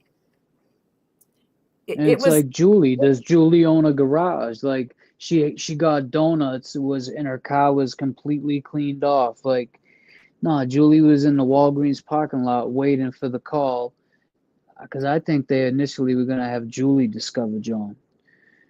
If bring in the donuts. Oh, you're right. I never really thought of that. And here, Shauna D says at Social Change Warriors, I think I looked. Oh, she looked over at the aunts, not at Lally. Oh, yeah, you might be right, because I just thought she looked at Lally and then burst out crying, but she was looking at her aunts. Yeah. Oh, well, that's yeah. That's really good. That's really good, Sherry D. Keep this coming. This is good stuff, and write it down for Friday Night Lies in a couple of weeks, because her testimony is going to be interesting for all of us to go over and just do what we've been doing, just reviewing. I'm sorry I'm not doing such a great job keeping up in the chat. I wanted to introduce you all to Dr. Jones. She's with us tonight from Canada. So should we sing "Oh Canada"? I love that. Right. I love your anthem. Are you there, Doctor? Yes, I'm here. There's a man passed out in the snow. Can you hear me? Doctor. Yes, we can. Yes, we can. And that exactly. Is that my uncle? Is that my uncle on the screen? No, is it? Yeah. I got two jackets. Nice. I am real, so I'll show you. Okay. I'm just undercover because Twitter is on. Who knows? I don't know. Someone might take a clip and do something, but. Good. Be undercover, Doctor. Protect right. your identity at all costs. I highly recommend it. And thank you so much for joining us from Canada. We welcome you. And we want to let everybody know a little bit about your background and how you got into this case. Okay. Well, French, Irish, a bit of me. So French, Irish, a bit of Greek, and how I got into this case. So I watched the trial as a virtual juror. So I knew nothing about this case. I used to watch court TV, and then I started streaming because I couldn't stand court TV. It's very Entertainment Tonight sort of thing. And then I just started watching trials. I got obsessed. So remember, I was telling you my brother passed away. So I used to talk to him about, I'm sorry, I'm really nervous. Oh, you don't sound nervous. You sound great. Right. Yeah, you sound good. Don't I'm sorry be nervous. about your brother. You're among friends. We are all. Hello, Amber. Amber's with us. Mm-hmm. I finally get to talk about this because I don't go in the chats, and thank God. And I watch on my TV. So just a little sidetrack.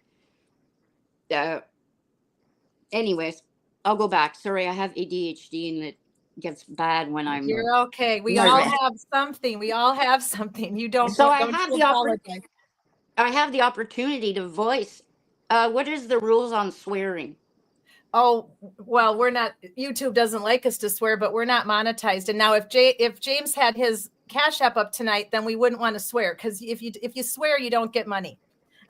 No, I mean, I'm Is that how it works? That's what they say. That's what Turtle Boy always says, that he got banned from having super chats because of his language, something to that effect. So that's why they came up with turtle chats. But now, don't quote me on that, guys. I'm not positive, but I do know there's a reason. I think it why. was something. I think it was something to do with like.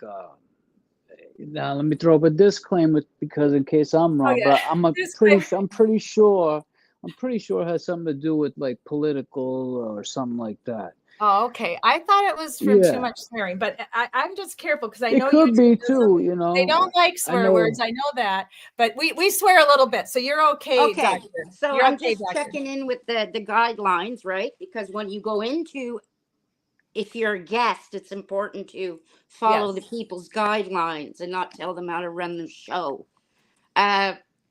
So I'll work around it. So I can't. When my brother passed away, ALS. So We're sorry. this was. Sorry. Yeah, It was. Sorry. Can we just have a little moment of silence? Yes, of course. Yes.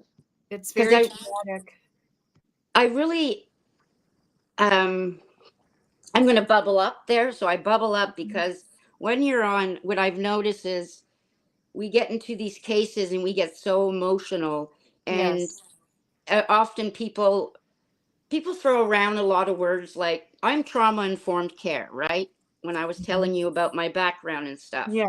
Yes. However, people like to throw that word around. So there might be things I say that trigger someone, or there might be things I say that make me regress. Like I was talking about, where the bullying gets to that line where it's like, okay, I don't mind roasting people, but my friends, we roast each other because they know my line. So anyways, a bubble up is just a visual thing where I feel like I put, those big sumo wrestler suits on. Yes. So that if I do have empathy, so if that comes in, I kind of like, it's a shield sort of thing. So that's one of the processes that I do. So my brother passed away, and he used to watch. I'm being vulnerable. I only do that in little bits. That's okay. We're glad you're with us. We appreciate you. Yes, take your time. Hey, what's up, Amy from Boston? So he used to watch a lot of, there was COVID, and I took a 2.5-year break off. So I don't know what happened on Twitter, and I don't know, people really, I think, got screwed. Like, I think COVID had a huge impact. So I took a 2-year break, and when things are finally opening up, my brother gets diagnosed. So and my son is on the spectrum, and he has intellectual disability. More of like, it's not so much academically, it's more like emotional. And COVID so when I hear people talk about, oh, they're delusional and this and that, I live with a child who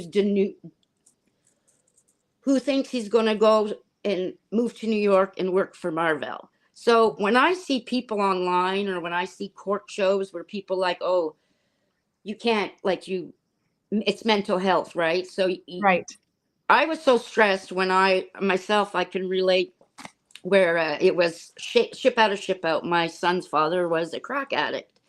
And so at one point when my son was young, I got hospitalized.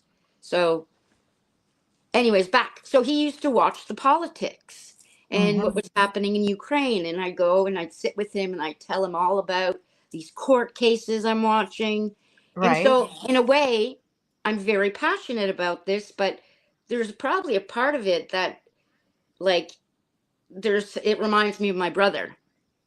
Sure. So, sure, of and then course. I got into this, and then I'm like, what the duck is going on? Because I did see like a few clips, and I'm like, hold on a second. There's a guy named Turtle Boy, and apparently he got out of jail, and I don't know. So, but it's possible. I said, nope. So I streamed it. I didn't watch the pretrial motions. I went through stuff, and then at night I would go on to EDB Mm-hmm. and sometimes Melanie Little, because I wanted things like about Hearing it from a lawyer's from a perspective, attorney, right? lawyer's perspective. And Yes. during that time, I found Janine Driver, who's into body language and words, and so I was obsessing like I didn't even know what Jen McCabe looked like, and when that beast came on, sorry, I was like, holy crap, because I heard about this, and I'm like, that was really, she's not credible. But so then I got into this case, and then I didn't even go look. Then I heard about Sandra Birchmore, and I started like, I'm inquisitive, and I'm like, nope, don't do that. Go back to the case. And the funny thing is, so that's I how think I a got. lot of people got into it the way you did, you know, kind of slowly, and then heard about Sandra Birchmore, and then found Turtle Boy, and then found the Young Jerks. They were the first two really, and then the lawyers were covering it, Emily D. Baker, Melanie Little. Yeah. And then I Right. would go to some of the recaps because Young Jerks was on. So I'd go to the recaps just to see. And as soon as they started talking about the drama, Mm-hmm. I would, you know, if you practice on things, you can like consciously, you know, you don't need to go on Twitter and dox everybody. You can consciously control yourself. Yes. So we hope so. We hope we're all capable of that, right? So that's how I got into it. And then I'm like, okay, this is cool. Then I'm on, I'm like, what the fuck? Well, hold on, there's a conspiracy? And I'm like, she was framed. I've never heard the word conspiracy used during the trial. And I'm like, what? Obviously, I said, this is a cover up. Mm-hmm. Something like, it's a cover up. They did a shitty job. And I'm like, okay, they're saying that. I mean, there are certain moments, and it's the physics, it's the science. Right. And I was so appalled and outraged at the slut shaming, at the putting her down, at just all this stuff. And then everyone saying she's a crazy. I feel for the family. Trust me. I had a hard time looking at them. I know what it's like to lose someone. And I find it very difficult when I go on X or that family is suffering and they put the kids on the stand. And I don't think the family people care for you guys. People want justice for John. James and I didn't touch on that. Thanks for mentioning that. I wasn't thrilled about that whatsoever, actually, the kids coming on the stand. James, what was your take on the kids coming on the stand? You know, I don't think it was great. I think it was good that they did it without the cameras in the room. Yes. You know, so it wasn't televised for everyone to see. I just didn't find there was a purpose. You know, they already had everybody else. Like, you know how much trauma those children are in? They lost parents. Right. They've been through, they lost their real parents already, then they lose their uncle that was like a parent to them, and Karen, from what I heard, Karen was too, good to them. And they lost her. Right. And they lost another person in essence. So I wanted to read, Sherry D wanted to comment on what you said, Doctor. Personally, I heard about the Karen Reed case on national news. I was shocked to hear that they had a video footage of her running over her Boston police officer boyfriend. I quickly learned she was innocent. Yeah, they put that out there. So when I first found out about the case too, yeah, I was like, oh no, I assumed it was, oh boy, drunken driving. I didn't know how it happened. Then I started looking into it. I'm like, wait, this doesn't make sense. And then the more I followed it, the more with the grand jury, and I'm like, none of this is adding up. This just doesn't add up at all. And then of course, once you're in it, then you're really in it to learn everything you can about the case. And the grand jury was, Turtle Boy's coverage was obviously helpful. Mike Young Jerks was covering it way back. Yeah. Sorry. And then I'm like, okay, hold on a second. Because there was like ping pong. And I'm like, at the core of this, it is Canton corruption. They are taking advantage of they don't give a rat's ass about them. And so the infighting and all this stuff, like, I get it. I just, I don't know if his family is listening, but they need to know that they are loved and that the grief they are going through is, Thank anyways. you. Thank you for I saying don't that. think they hear that enough. And these Right. anti-Karen Rees, I get online and then I go to Twitter and someone's like, don't go to Twitter, but I have nobody to talk to about this, and this is my thing, and I don't go in the chats because I feel like I'm talking to a wall. I can't focus. I did reach A out to lot. some creators, It's a and lot. yeah. And a lot of Yeah, our but families Twitter, and friends, right, James? A lot of our families and friends that don't watch true crime or follow true crime, they get tired of us talking about it, especially when the trial was on. I know I was talking about it too much to my other friends and family, and they're like, Kat, please, we don't want to hear about this. I don't want to know about this. Did you find that to be true, James? yes, absolutely. Even with my immediate family, they were like, "Yeah, all right, cool." You know, like they like, "All right, I gotta go to work." Like they had their other stuff, like work was more important, or Right. whatever they were watching on TV that at that day may have been more important. But for me, it was just very it was entertaining. We It's all mind just want to know the boggling. truth. It Right. Yeah. is, and Karen is loved. Like, I want to give that woman a hug. Yeah. Mm, Everybody does. I can just me too. imagine she Yeah. the pain, because when my brother passed, and I don't know if this has happened to anybody, but I have never felt this in my like heart. Like, so when I was called in and they said they were supposed to wait uh till I got there, but they didn't. So as soon as I went through the doors, Mm-hmm. I was weak in the knees and I fell. And I've never experienced that. And my son came to me, and he came and he, sort of, sometimes that's like, oh my God, that's Cole, my son, because sometimes it's not Cole. It's, anyways. And so as soon as we went in the room, though, Cole looked and he went out.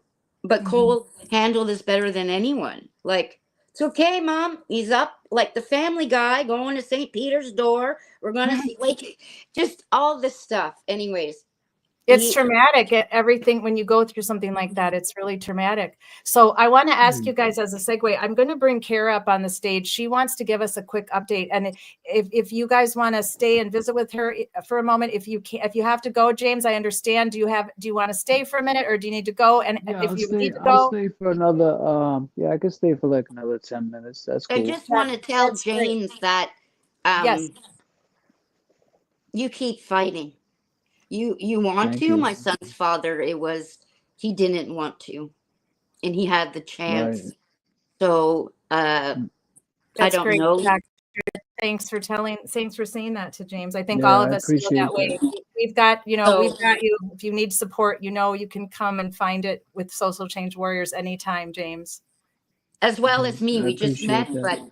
but yeah, I don't know. Like, I'm in Canada, so I don't know how it works. But okay, I mean, I could Thank you, talk for Doctor. hours, but Thank you, Doctor. And Amber says, I'm so sorry for your loss, Dr. Jones. And there were some other chats as well. So, and thank you for being Yes. vulnerable and sharing that with us. I think a lot of us have had trauma that kind of makes us feel akin to the O'Keefes and also to Karen for being, can you imagine what it's like to be accused of something you didn't do? It's a yeah, and they just horrible feeling because what you're fighting and you're saying, no, that's not true. But then the other side saying, yes, we think you did do this. And then their whole posse or their camp is coming at you saying you did this. And you're like, no, I didn't do this. And so it's human nature to want to defend ourselves. It's human nature to want to not, but then you have to, you have to know when to walk away. You know your yes, worth, right? You know yeah. your worth. But You know I'm what you did or didn't do. And you can't be so concerned as long as your family and your loved ones and your friends and your people know that you are who you are. You cannot worry about I love that old saying, what you say about me behind my back is none of my business. Easier said than done, hard to live with at times, but we must do that because we can't let people live rent free in our heads. I just want to say one thing. Yeah. I am appalled and outraged at what people are doing to people on Twitter. You know what they're doing? They're doing what Proctor did to her. you whore, you like it's out of control. Yes. I understand it, but I think it's insane. Like, right. It's like- time to be done. It's the trial's going to be starting soon. Not to mention the fact that right now we have 7 cases at Social Change Warriors, which is my max. I always thought 10 might be my max, but no, 7 is my max. We're standing for Ellen Greenberg, Sandra Birchmore, Suzanne Morphew, Kara Veach's husband, Jason, Michelle's sister, Sarah, who's missing. We have lots of work to do. So we can't continue to battle these imaginary fake people that I don't even know, that have never met me, and I'll never meet them in my life now. I can guarantee you that. We can't do that anymore. And so I'd encourage all of you to focus on your cases that you love to follow, that you want to help the victims and the families. It's a very lonely place, as Kara's about to tell you. When you are a victim, when your family member has been in a homicide situation or an M word situation, because they are different. Homicide is different than M. They can be the same, but they can also be different. It's the loneliest place ever when you're not getting justice. So I want to introduce you all to Kara. Kara is to my south a little bit, where I used to live in New Smyrna Beach, Florida. I'm up in the Daytona Beach area now. We met very serendipitously. I was actually meeting with a young lady who's going to be hopefully singing live on our show coming up soon. And her name is Tiger. She's super talented. She was a friend of my son's. I went down to New Smyrna Beach because I hadn't been there in a while. And I said, Tiger, let's go to Chase's. It's one of my favorite restaurants. It's right on the beach, beautiful.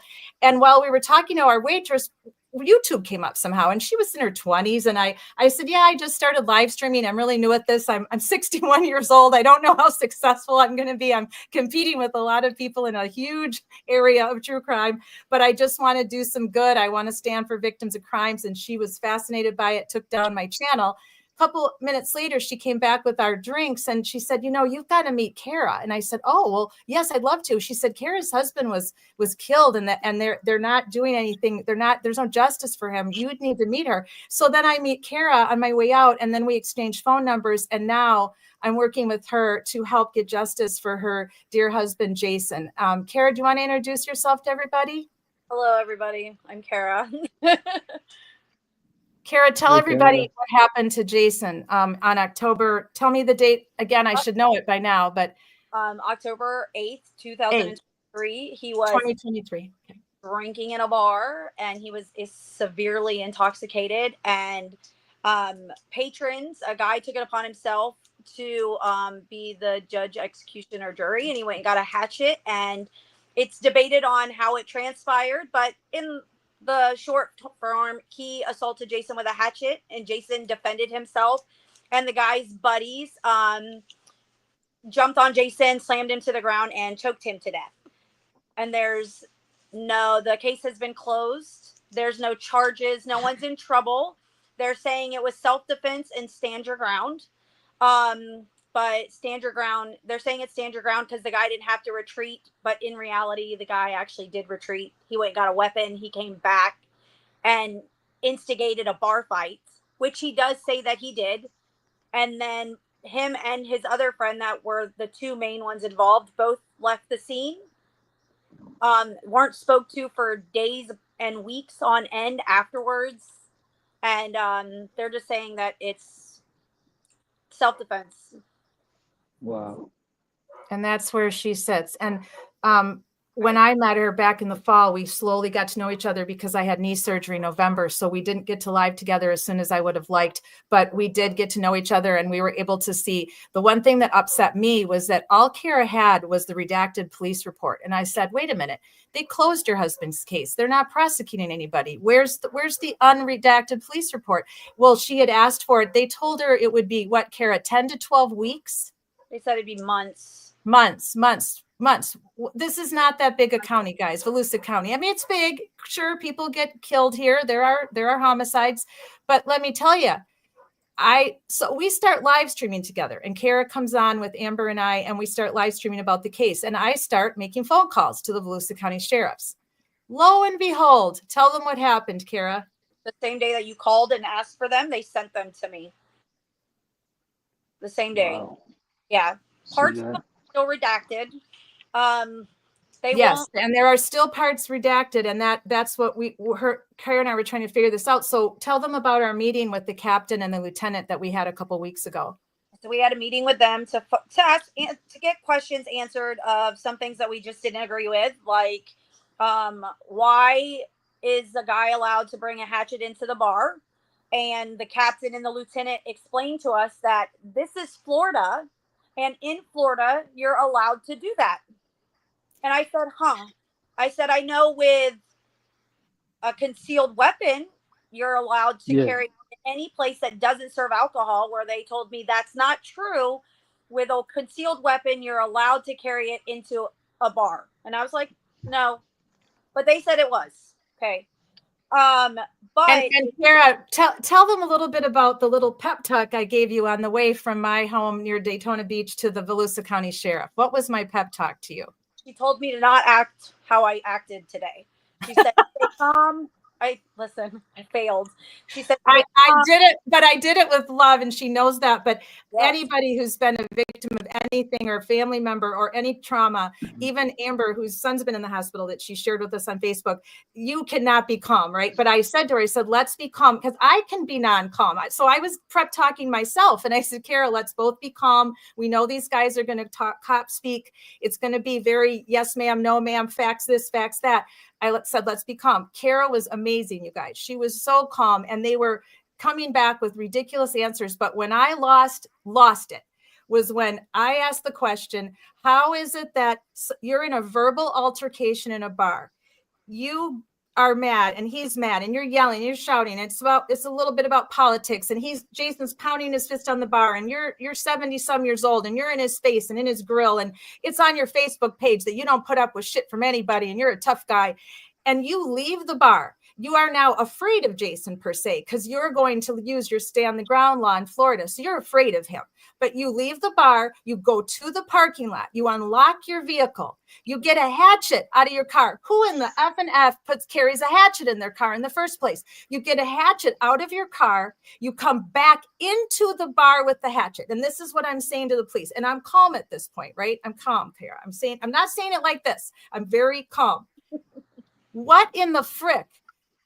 That is now, he is the aggressor. He's entering a public business, a bar where they sell alcohol, with a hatchet. He is now the aggressor. The stand your ground law is out the door. It's gone. Jason is now the victim. Jason is now the person who could technically use the stand. This was on cam. I'm sorry to interrupt. This was on camera? Oh, no, definitely interrupt. Tell them about that, Kara. The batteries were dead. Oh, wow. What a coincidence, huh? Isn't that a coincidence? And it's Bike Oktoberfest, guys. Let's tell you, Bike Oktoberfest is every October in this area in Volusia County. It's packed with bikers from all over the country. And of all the times that your owner of your bar doesn't check that your cameras are working is during Bike Oktoberfest, where you've got biker clubs from all over the country invading Volusia County. It's packed here. It's crazy. And lots of shenanigans happen, but there's also good people who ride motorcycles. I am by no means going to get on here and say anything nasty. If you ride a motorcycle, wonderful. If you're in a motorcycle club, as long as you don't break the law, great. If you want to wear your colors, okay, but you're not supposed to wear colors in bars, because that causes fights and that causes problems.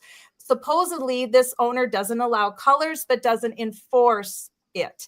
And so we don't believe colors was an issue in this. We believe Jason was very intoxicated. Kara does not give him any go on that he drank too much, that he should have come home by then. He was being loud, but people in the bar were not bothered by him. Nobody in the bar was afraid of Jason, but this 72-year-old man and this other gentleman, who then tackled Jason after this hatchet was wielded at him, and it left a mark on the bar. Right. How is that not assault with a deadly weapon? Correct. Yeah. Multiple witnesses stated that the guy swung the hatchet at Jason. One stated they thought he had hit him across the face with it. One said that he put it to his throat. So therefore, Jason grabbed him and slammed him on the ground. And when he did that, then the buddies got involved. So their way of going about it is it's self-defense. Okay, here. Oh God, it makes me so angry. All right, so Me too. it was self-defense for Jason until he knocked the weapon out of the guy that assaulted his hands. Once he did that, therefore now Jason was the problem, and the gentlemen that got on Oh, him that's were great. defending their friend, and they were allowed pretty much to kill him because they're defending the guy that assaulted him. So that is what they're saying. It's beyond ridiculous. It's just as ridiculous as everything to do with Sandra Birchmore and Karen Reed and John O'Keefe. It's Correct. what's your take on that, James? I'm sorry, I got a call from somebody. I don't know if you can you still hear me? Oh, no worries. We can hear you. Yeah. No, I think that's crazy that that went down Mhm. like that. It's just unfortunate the cameras weren't working.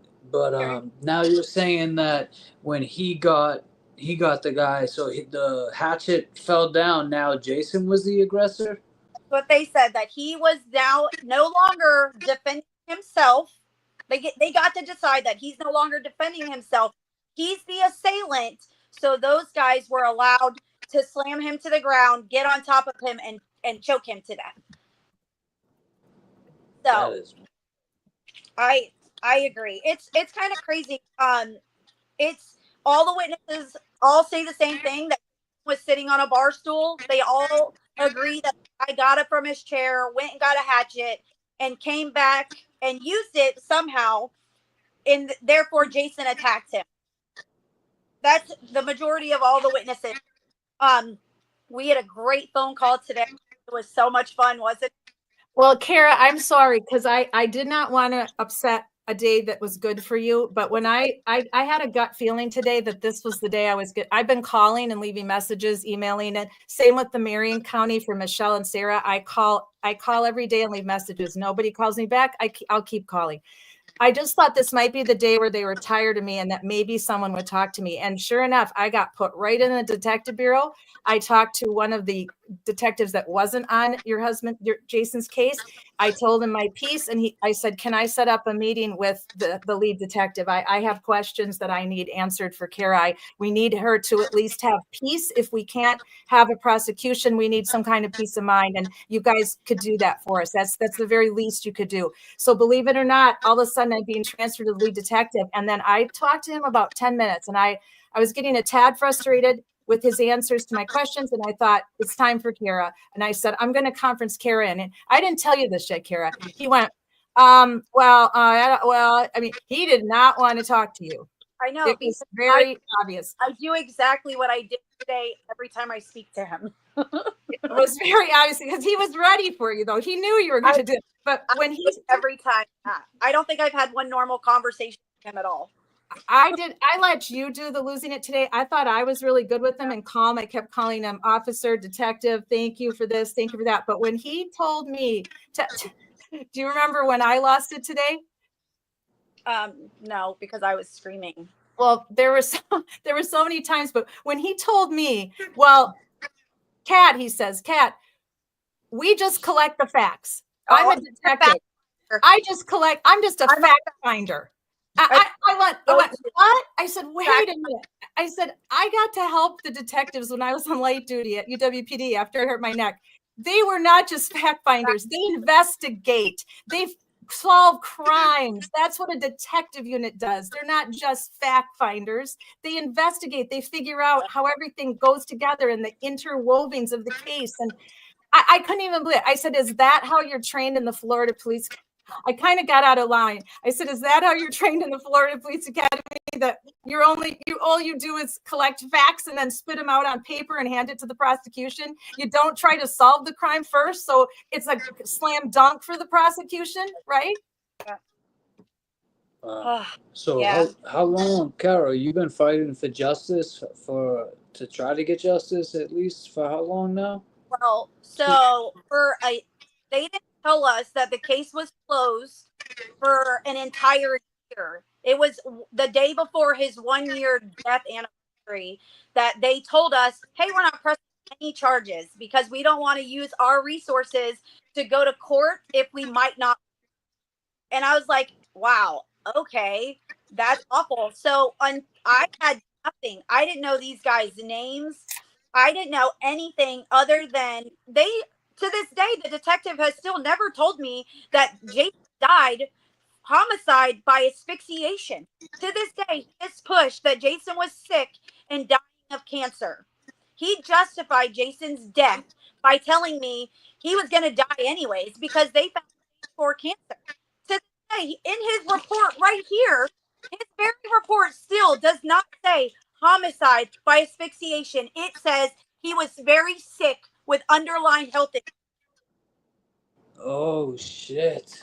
Yes. Yeah. So up until I got these reports, literally when Kat asked for them in January, I just got them at the beginning of this month. So now here I am trying to figure out what to do.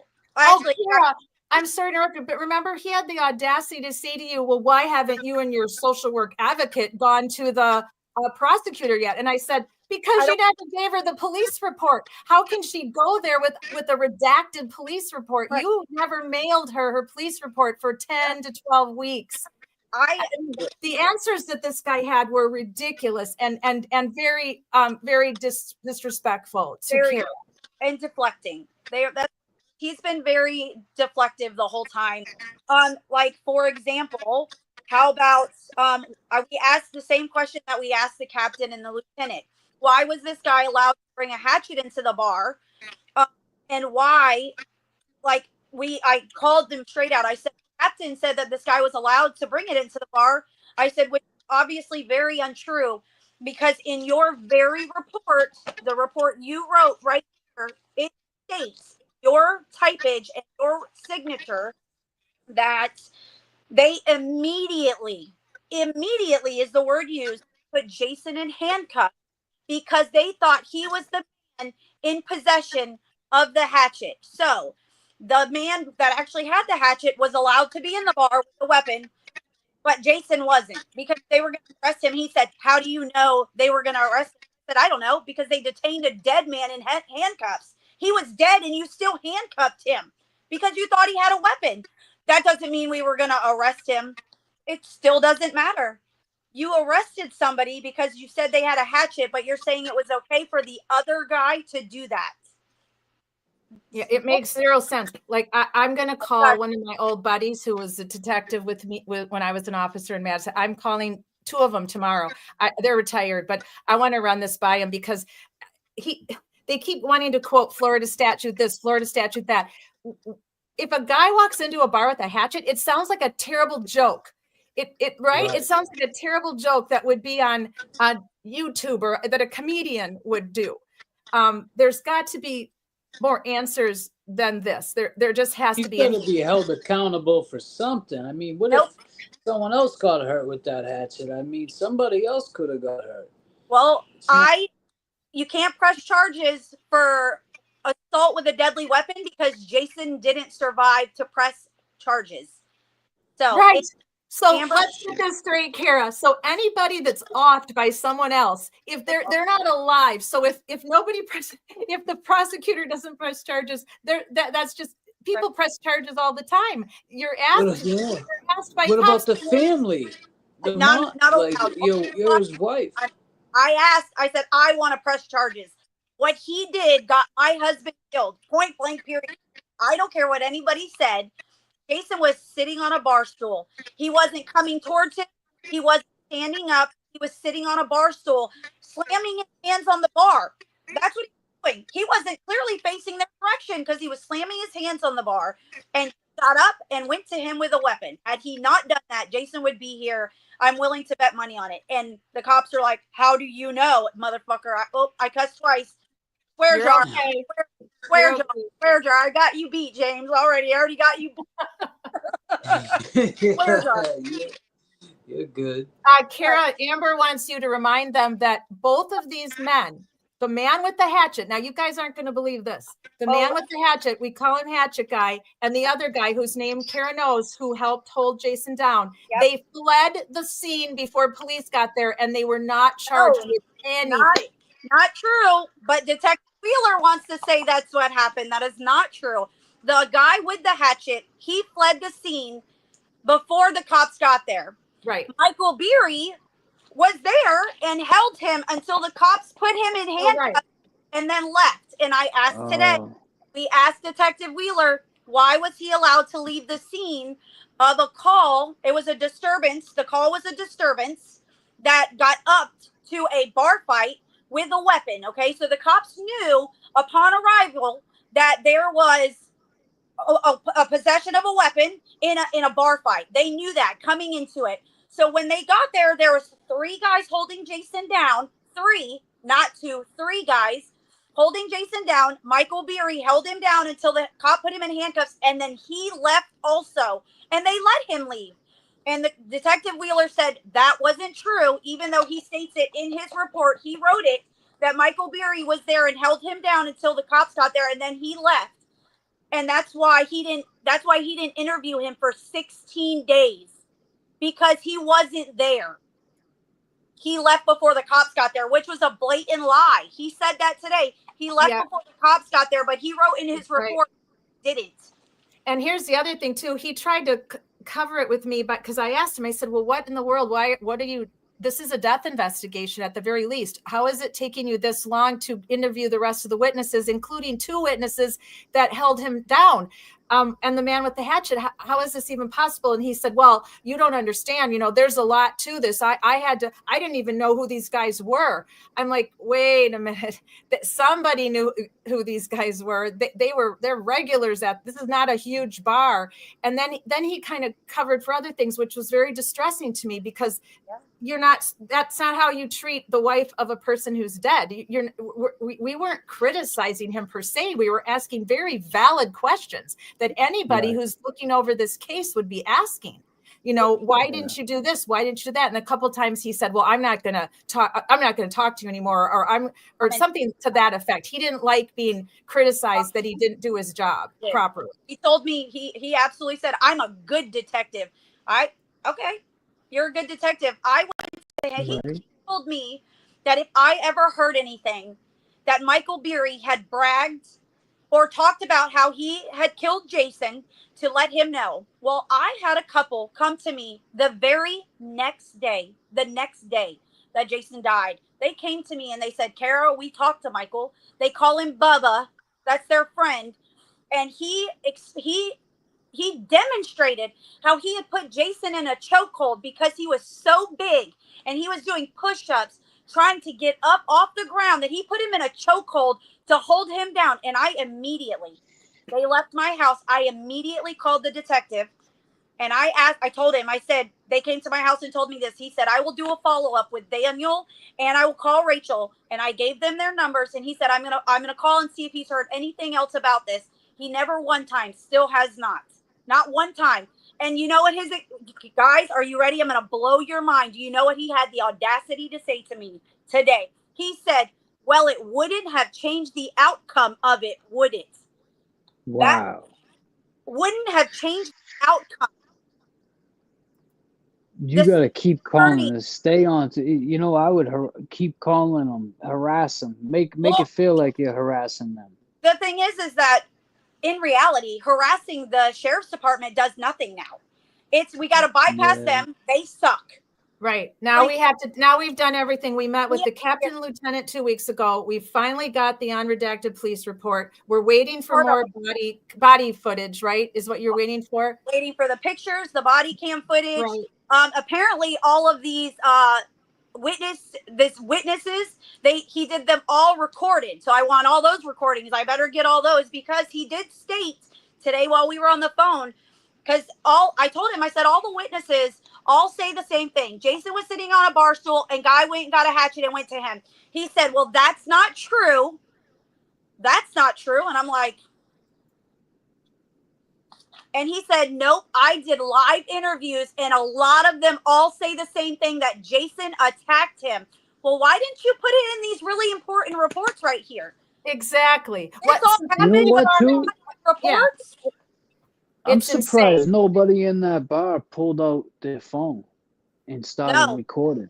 Well, okay, so for the people that I know, there was a couple in there Wife was gambling on the slot machines, Husband was watching a football game. The two guys that were actually involved, there's like 19 people, but I don't understand where the rest of them are either. The two people that were mainly involved, and then there was 3 people playing pool that I know of for sure. And the witnesses, the guy sitting at the bar, sitting at the same exact bar of them, was watching football. He said, yeah, I heard the guy being loud. He said, but I didn't pay him no mind. So he wasn't being that bad because that guy didn't give a shit about him. The people playing pool, the guy states in his witness statement, yeah, he was being loud, but we just said, let's ignore him because he's just looking for a fight. And I will say this right now, again, while I'm on here, I don't condone Jason's behavior. I 100% don't. I would beat the shit out of him myself right now. If he was alive, I don't get that opportunity. I don't condone it. But again, they weren't bothered by him enough to leave or do something or call the cops. The guy watching football, the lady gambling, didn't even notice anything at all while she was gambling. And the 2 guys that instigated it, their stories don't match at all of what happened, which wasn't taken into accountability. The bartender did 4 different interviews with 4 different cops, all pretty much stating the same thing. All the same thing. Jason was being loud. He was mad that I refused him service. So guy got up from his stool, went and got a hatchet and came back in. They have discredited her, discredited the other guy that said pretty much the same thing, and have only gone by Hatchet Guy's story. Michael Beery, who was sitting with Hatchet Guy, his story isn't even remotely close to Hatchet Guy's. He said that Jason slammed Hatchet Guy on the ground and then immediately turned around and went to attack him, and that's why he grabbed him. But everybody's statements all say the same thing, that Jason slammed Hatchet Guy on the ground, and then he fell down with him, and that's when that guy and his buddies grabbed him and slammed him down again. So he said that Jason attacked him, which is why he did it, and that's not true at all. But they're going by their statements. Wow. I know I'm getting sorry. Sorry. I'm sorry, Kara, that you're going through this. That's really sad. Every time you say Hatchet Guy, I think of do you remember that kid that he ended up like saving somebody on the highway, hitting him with the hatchet? It ended up being a murderer. Yes. Yes. And then Yes. Yes. Yeah, well, that's how that was on Netflix. I forget the name there's of a it. whole series, a whole show on him. Yeah, the Hatchet Guy, hatchet wielding. We have a question for you, Yes. Kara. Yes, and James, thank you so much for interacting with Kara. It's just so helpful to have another person's perspective too, other than just mine and others that have been with us, Amber, and those are regulars that come every week and help me with these cases. And we appreciate all of you, but having you on as another outside, looking in is really helpful. Miss Sunshine says, Kara, I think if you press them with their failure to stop Jason from riding earlier, then none of this would be happening. So yes, there was an opportunity for this to have never happened. So Amber, just so you know, Kara, and I didn't want to interrupt you and James, Amber has put in all caps twice in the chat now. Twice in the chat, all caps. Tell everybody about how Jason should have never gone to the Cabbage Patch because he should have been taken for drunk driving, or the police officer should have never left him until you came to get him in the first place. Yeah, long story short, there was a noise complaint at the bar that Jason was at that was 6 minutes down the road from the other one. The cop came. She addressed an employee about the noise complaint. He said he would fix it and asked her not once, but twice, please don't let him ride his motorcycle. He's extremely drunk. Please don't let him ride his motorcycle. That's what she was saying about the bike. She said, Amber also said, tell them about the cop who did nothing when Jason was on his bike. She did. So the employee asked her twice to not let him ride. She acknowledged it. She walked over to Jason. She acknowledged how extremely intoxicated he was multiple times. He told her he was going to ride his motorcycle, and she turned around and walked away. Her backup came, and neither one of them did anything at all. They cut the body cam footage off before you can see them speaking. They cut it off. They won't release that part. The backup that arrived and they still did nothing is the responding officer that had to try to save Jason's life. And she is also one of the responding officers. So all right, Kara, I've got it. If you would like to play it before we close tonight, I just want to remind everybody too. All of the lives we've had with Kara, if you want to catch up on the case, we went in deep dive, 2 hours long. It's in our library. Please watch it and support Kara and Jason. And then Kara will be back with me next week, and we're gonna go over the unredacted police report so that we parts can of them. really, Very important stuff is still redacted, and they won't release it. And it took me 3 weeks now to get some bogus ass statutes of why it's redacted, which make no sense at all and don't fit anything in the case. But they refused to give them to me until I called every day and kept asking for them, and they don't make any sense. May I? Is there any public records? I like to read the paperwork. You mean like the public reports? Yeah. Yeah, I pay. We have some. If Kat can post them somehow, you guys are more than welcome to read them. I will figure it all out. Doctor, I will figure it out how to do that. I'm finally getting the hang of StreamYard and YouTube, and I will figure out how to do that in the next couple days. I just want to say I'm sorry for your loss. Thank you. Thank you, Doctor. Thank you and so much. You can come and chat with me and yell and scream and swear. Doctor's going to do in just a few minutes. Oh no, it's called swearing yoga. Yeah. Doctor's going to do a calming exercise with us, guys, in just a few minutes to end our night, because we all need it now, or we're never going to be able to sleep, because these cases get in my brain and I get so mad for Karen and John and Ellen and Suzanne and Sarah and Jason, and all of the cases we're working on right now go through my brain all the time, and I have to do these calming things. I have to do these self-care things. So let's listen to the footage of what should have been a drunk driving arrest, which I did talk to both the captain and the sergeant about, and we'll tell you about that at the very end. And then next week we'll show this again, and we'll go over the unredacted police report. Let me know you can hear it when I put it on. Got to go back up to my tab here. Okay. It's quiet at the beginning though. So is it running? It's running. And for like the first minute, 45 seconds, there's no sound at all. Right.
This wouldn't, by the way.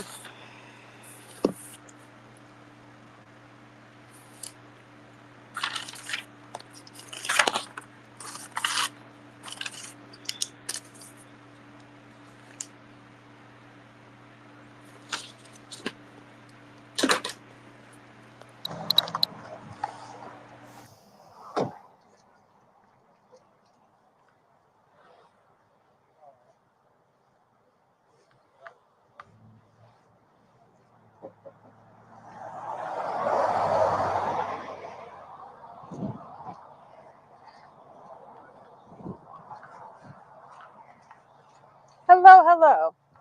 How are you? All right. So we got a noise complaint. So I sit over there for a minute. I can hear it a little bit in that parking lot, but it's only coming from your front door. So I don't know if you want to just turn it down a little bit or maybe close the door, because I don't hear it. I was driving to see where else I can hear it from, but we did get a complaint for it, but it's not. Keep an eye on that guy sitting on his bike. Mm-hmm. He don't even do that. He just tipped it over. Oh, fabulous. But also, Like I said, it's not crazy. I'm literally only hearing it coming from out the front. But it's enough that I can hear. I'm like, oh, yeah, just turn it down a little the bit. door's closed, so, but yeah, Because like I said, coming around and hearing anything, I don't hear it at all. It's mainly just sitting right in front. So say if you want to close the doors and or just turn it down a little bit. yeah, I'll close him up. But yeah, you don't need rods. fair enough.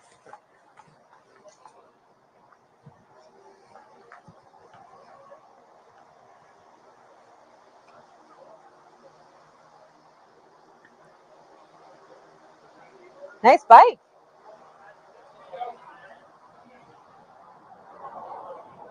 Hello, nice bike.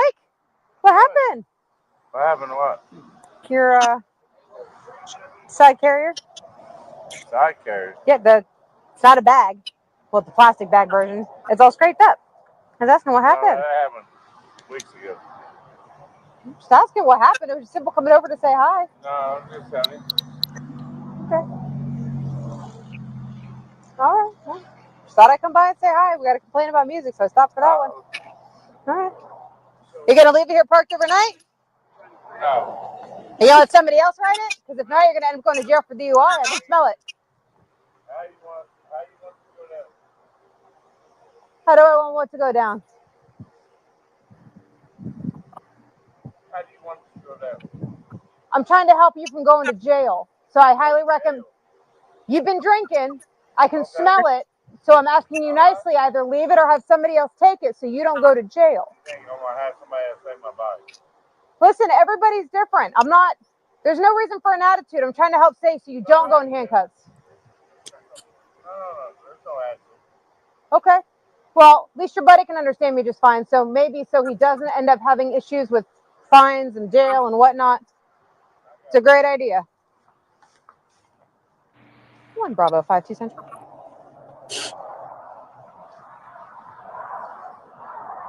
Music's being turned down. It's so cool.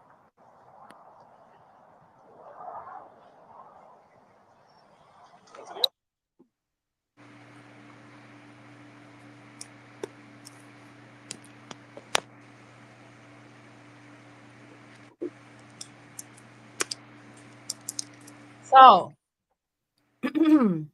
that is that.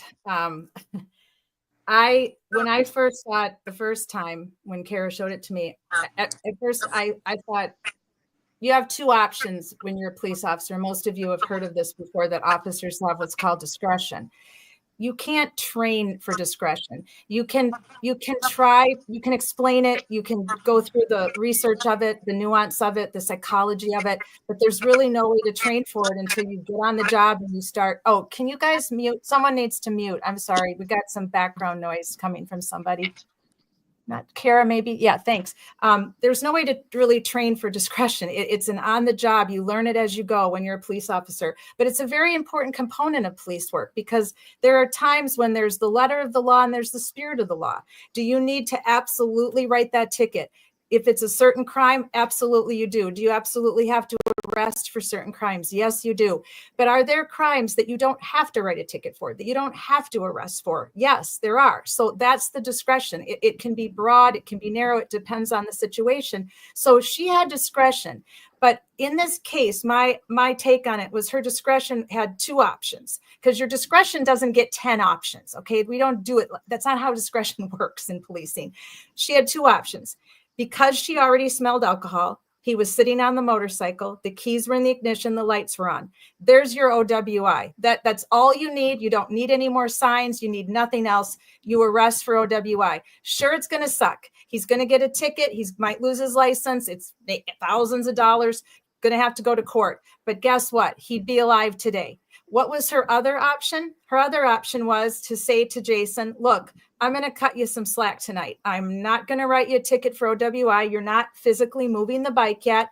I could, because you're sitting behind the wheel, your lights are on, your keys are in. I could write you that ticket. I can arrest you right now. I have a backup on the way. As we saw, the backup pulled up within seconds, right? So she knew she had backup. Shut the camera. She shut the camera off right when the backup and her started talking. Yes, Or she could have did. they could have let him pull out and then pulled him over and got him with the drinking and driving. Absolutely. I had to do that a couple times where I warned the person, do not drive, do not leave this parking garage. I will follow you. And they're so drunk and stupid. And if I didn't have enough signs at that point, then I had to. But you had the signs with Jason. They were all there. He was sitting behind the ignition, behind the engine of a motorcycle. Lights were on, keys in the ignition. So then if she doesn't want to do that option, then option 2 is, Jason, you can't drive. You're intoxicated. You could get in an accident. You could kill someone. You could kill yourself. Right. You either call your wife, phone a friend. I don't care what you do, call a cab, but I'm not leaving here. My squad car and I are not leaving here. My backup's coming until you do one of those things. Call a cab, call your wife, phone a friend. Then somebody can come get your bike, and we're done for the night. There'll be no ticket. There'll be no warning. You're done. She did not do either one of those things. So in my opinion, that was a disciplinary action maneuver. She most certainly should have been disciplined. And from what we've been told, they decided she did nothing wrong in our meeting with the captain and lieutenant. And that was where I kind of lost my shit for a little bit too, Kara, that day, because I was completely trying to argue with them that, of course, he pulls discretion on me and says, well, as a law enforcement officer, Miss Page, that you have discretion. I said, you have discretion with limits. You don't have a discretion to put the public at risk or to put himself at risk for killing himself by driving drunk and running into a tree. You don't have that kind of discretion as a law enforcement officer. Right. So there are 2 components to this case for Kara, 2 components. There's the officer who didn't do her job component, where he would have never gone to the Cabbage Patch. And then there's the Cabbage Patch hatchet man bar fight component. It's really quite something. Yeah, I'm sorry, Kara. I can tell that, it's very hard. I lost my girlfriend actually in October of last year. Actually, October 31st. I'm sorry. And yeah, it's been hard. I got her right here every day, and it's like it doesn't get easier. People say, oh, it gets easier with time, and nah, I still have my days where. What did you say you had on your necklace? That's my girlfriend. She passed away. I don't know if you can see her. Oh, we can. Yeah. That's beautiful. Thank you. That's beautiful. Yeah, she passed. I was there for that too. But she had failed kidneys, liver. She was an alcoholic, so. Oh, I'm so sorry. Yeah, she was young, 34. Oh, that's so painful. We call her not my cousin because it's very good friends of my family. She's not really my cousin, but my mom jokes around and says, not my cousin, not my cousin S. She went through this potential liver failure. She got on a donor list and she stopped the consumption in time. So she did come off the list, but a very good friend of mine who was a Madison detective, he did not stop the drinking in time and he did not get to go on the list and he lost his life. So I'm so sorry. I have experiences this with my non-cousin and my friend, not a mate. So you have all of our deepest condolences. I appreciate that. I was just trying to tell Kara I can relate to that pain, it's just so you're not alone. But I hope that you get some justice, some peace of mind. And just remember, I don't know if you have a belief in God, but God's always got us and God's got Jason now, so. Thank you, James. You're such a kind soul. When I've been in the lives with you and JFK, there's just so much kindness that emits from you. And I think people feel that and see that. And I'd like you, if someone could type in the chat box for me, what is your channel? We want everyone to subscribe to your channel. Guys, he's charging an amazing amount of money. It's like $1.99, $2.99. I think you can tell us your levels. What your levels? I like the names you gave your levels for your membership. Yeah, so I have Action with Jackson. I kind of did it on the fly, and we got like the disc. Well, I don't think I did disclaimer. I did Boomer Love, because I didn't know what boomer meant. And one live, people were calling like they were calling women boomers. So I just put hashtag boomer love in the chat, and everybody was going crazy. So now they all know that we got love for our boomers because we don't put age on nobody. You know, No, like no. you I can't remember age when you did. something. You know where that came from, right? That you. I don't know if you know where that came from. I That don't. Oh, I wish Amber could come on screen, but it came from Amber.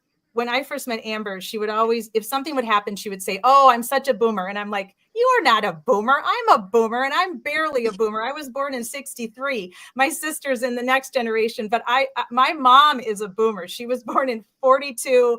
That's what they called the babies after World War II. They were the boomer babies, all the pregnancies when the men all came home from World War II. So my mom was born when my grandpa Ray came home from World War II. So that's the boomer generation. Anybody that was born from 40 all the way to approximately 62. It depends on where you look. I'm in it for some accounts. Some accounts put me in the next one, but I've always called, my mom and I are only 20 years apart. So I've always said I'm a boomer like my mom. But when Amber started saying, "Oh, I'm having a boomer moment," or "that was a boomer thing to do," I'm like, no. You don't get to say that. You're old enough to be my daughter. You're not a boomer. But she likes to use it. And it was just really became a joke with her and I. And somehow we decided to do something kind of dumb. We did some constructive criticism of Turtle Boy, which, yes, all of you can gasp and faint in the chat box now. Nobody does any kind of criticism. I've learned this now. No, Don't I love it. It's constructive criticism. Don't criticize any live streamers, though. That's what I've been told. That Mike, the Young Jerks, I was on his show on the phone a couple weeks ago, and I admitted he didn't know for sure who I was. And then he said, "Oh, wait a minute. You're Kat from Social Change Warriors. You're the one who criticized Turtle Boy."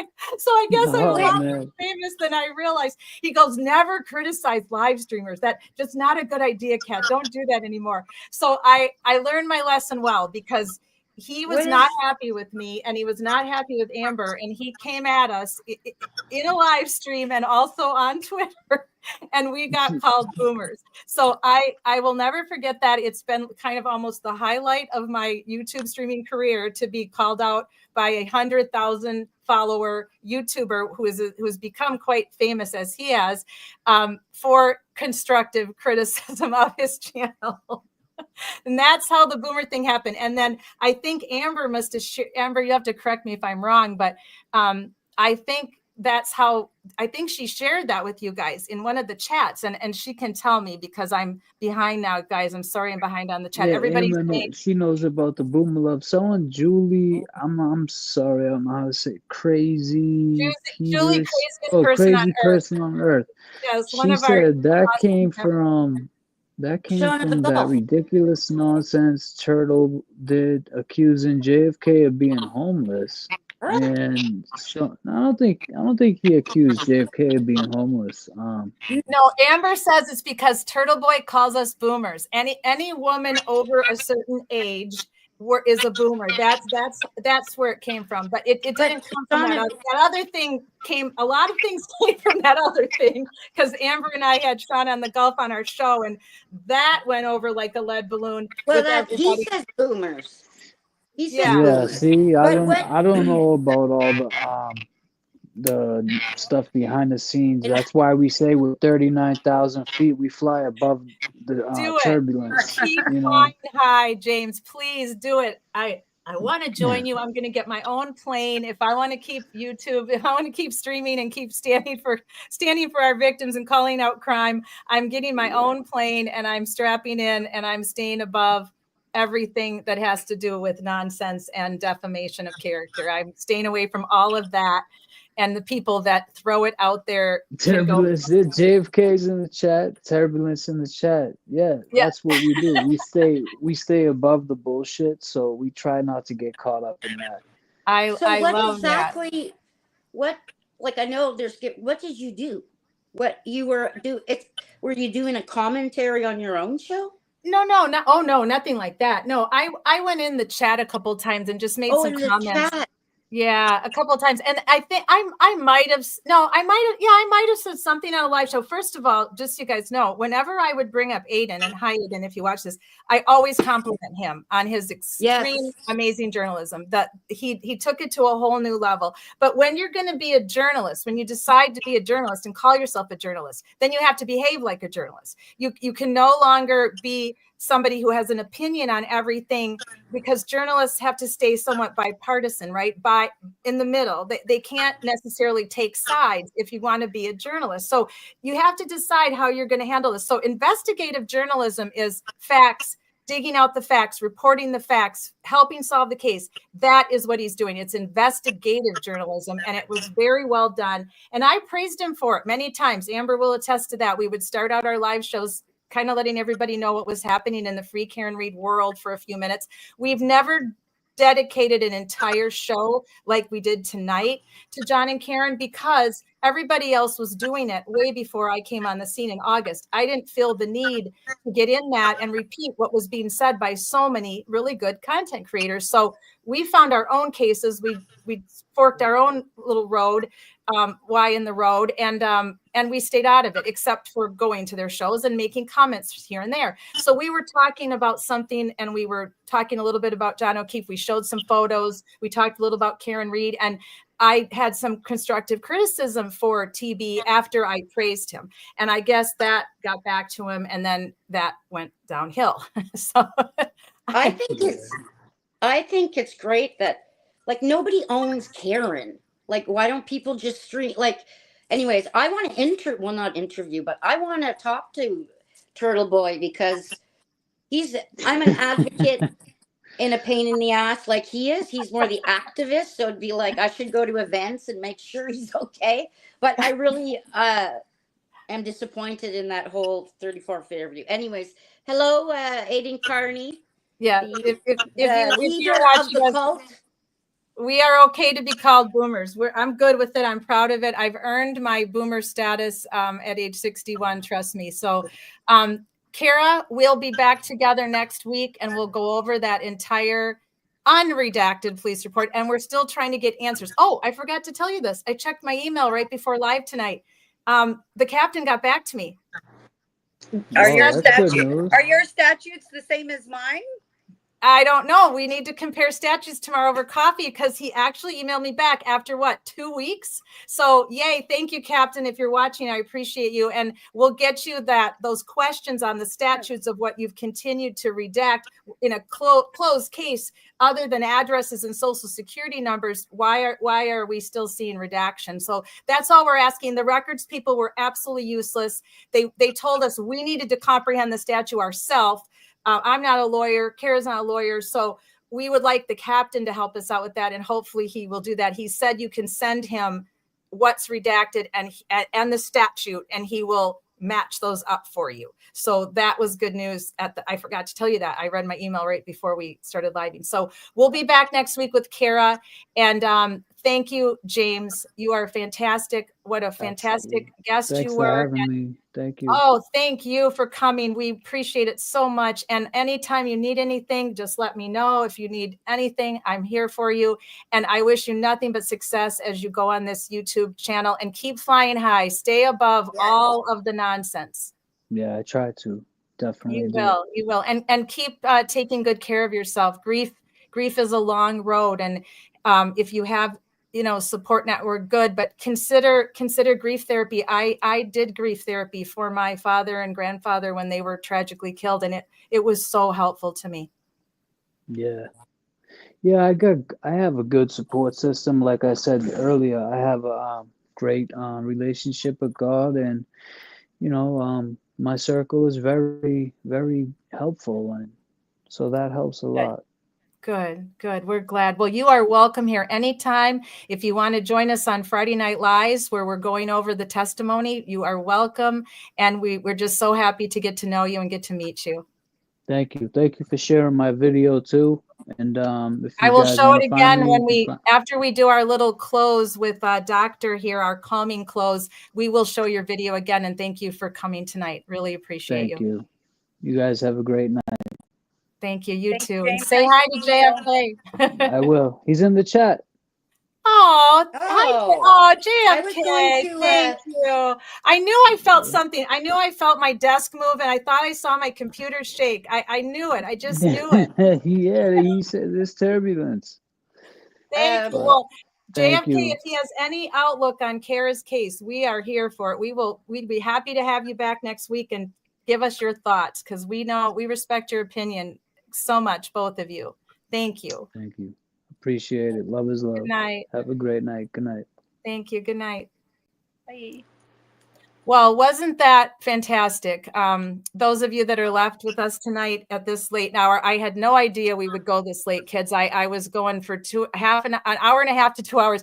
I didn't know he was coming. So I have to tell you, I had to do that on the fly because I didn't know he was coming. He gave me permission to show his video today, and I knew Doctor was coming, and I knew Kara was coming, and I knew a lot of you were coming in the chat because you told me. So thank you for that. But when I came back from getting my water and my Diet Coke and sat down, and I looked, and I'm like, what? And I'm like, what? James is in my green room. What is happening here? I had no idea. He completely surprised me. That was amazing. What a kind soul. And I'll tell you, the Free Karen Reed movement is lucky to have him on their side. Talented young man, and I wish him nothing but the best. And Amber, thank you so much for continuing to mention to him politely in the chat that we wanted him to come on our show. I'm really grateful to you, because I don't know that he would have been here without all of your pushing and prodding in a politeful Amber way. So thank you greatly. So tonight, to end our show, Doctor's going to take us through a calming exercise, which I think will be helpful in every walk of your life, whether you're following true crime or you're just dealing with a crabby spouse or partner, or kids that aren't behaving, or bills due and there's not enough paycheck left. I think this will be really helpful. So, Doctor, I'm going to let you talk us through. I hope everybody's up to this. I also was thinking I can do the grounding exercise, but is there your partner, is there a favorite song we could dance to after? Oh, well, the thing is, if I play a song, we're going to get a copyright strike and we don't want to risk that. Okay. So that was not, I'm new. but what if no, they're talking in that. I was thinking James' music is so beautiful, but there's talking in that, right? I've never danced to like a Karen Reed song, that was made special. I was like, anyways, remind me, if we do this again, I may be able, I think we could do some type of, yes, I'll talk to the creative department about AI music that we could use for your meditations. That's a fantastic idea, because my song our theme song has words to it, so that's not going to work. So we need something without words, right? You talking to me? Yeah, we need something without words. No, I meant like you could do the meditations like after, but then after we can have a happy dance to. For that's sure. what I meant. But for sure. Well, we can play our theme song because that's AI generated from our creative department and we own it. So we can play our theme song. I'm nervous because I've never done these meditations on here, and some people might be saying, well, they can, if they're not happy with it, they can go by. We're happy to have you and thank you for coming tonight. And those of you in replay, if this isn't your jive, thank you for coming. And I'll just say thank you now so that we can end with you. And we're going to have you back, which will be fantastic. Sorry, I was nervous, so I smoked a bit, but I feel on a roll and I have Mummy's night to myself. I think I might just do this and give a little commentary on Yellow Cottage Tales, because I need to school him about women in their 40s and his misogynistic ways. We would love to hear that. But in a very respectful way, I'm not going to, I might call him the C word, but I'm not going to I love how you Canadians and Australians don't think the C word is disrespectful. I was raised that was the worst word on the planet. Like that was the worst word on the planet where I come from in Wisconsin. We never call anybody that, especially a woman. I have a book that someone wrote called Cunt, with the C, the K. No, it's true. But the thing that some of these men don't realize is a cunt is powerful. We can suck you up and spit you out. And I don't think Kevin noticed that. Doctor, I don't know But if you you're can see right. this, but Sherry D says sidebar, sidebar. I love it when these guys do this for me. Sherry D and Shauna write in all caps and amber when they need my attention. I love that. Sidebar, sidebar. White House is now accepting applications from podcasters, YouTubers, independent investigators to then get issued White House journalist passes. Holy cow.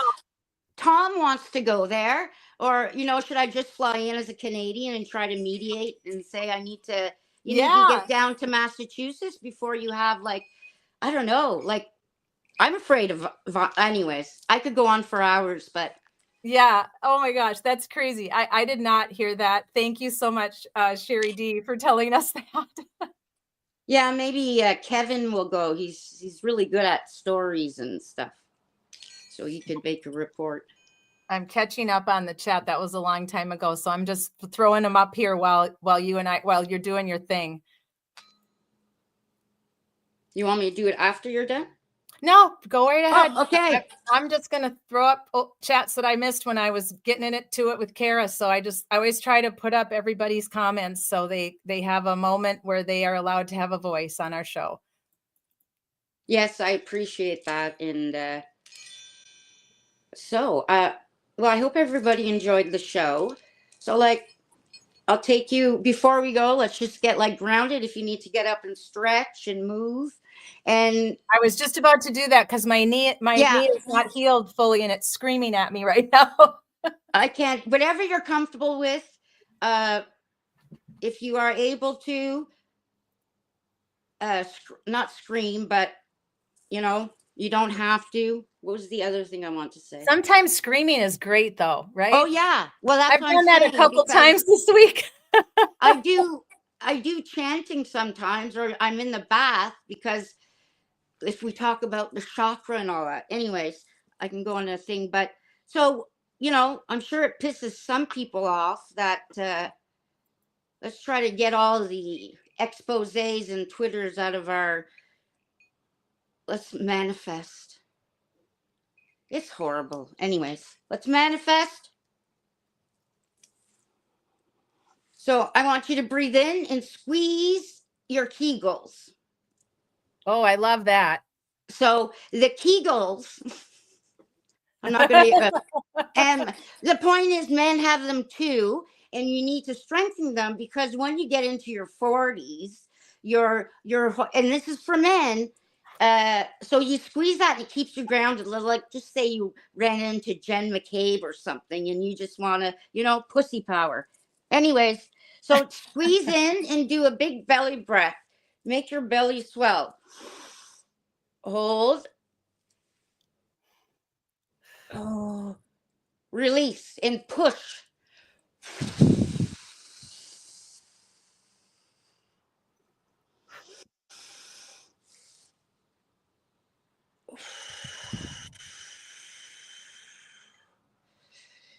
Do you want to swear? Yeah, I've got some people in my head right now that I want to swear at really bad. Okay, let's just let it out. Asshole. Are they gonna put the chat can't talk? Like, I can't hear them. So Kara, I know you got a swear word. Oh, what's your swear word? I also love the C word. So I've been holding. Okay. What I'm going to do is say kunt. That way, is that acceptable with everyone? Yes. The right word is acceptable with me. Okay. Hey, if TB can say the swear word every 2 minutes like he did last night, go ahead, Kara, say it. Cunt. There you go. That wasn't Deep so breath hard. and say, "You motherfucking cunt." You just gotta let it out. I let it out today too, boy. Yeah, you did. There's like, Well, oh, Amber, thank you. I use dark humor. I hope you mean that. Yes. And I love accents. So if I ever talk and I want, because I love language and stuff, I am not making fun of you. That's how I read body language. Is like did theater. Auntie Deb's talked about this. But unless it offends you, then you would have to tell me. But what did they say in Boston?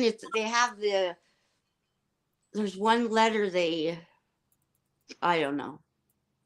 Free Turtle Boy. Free Karen Reed. Thank you. No, they use wicked a lot. I love that. Like it's wicked cold, or they were wicked bad, or the wicked's one of their best. But you know what I mean? The wherever that is, I'd have to hear somebody talk, but I'll allow it.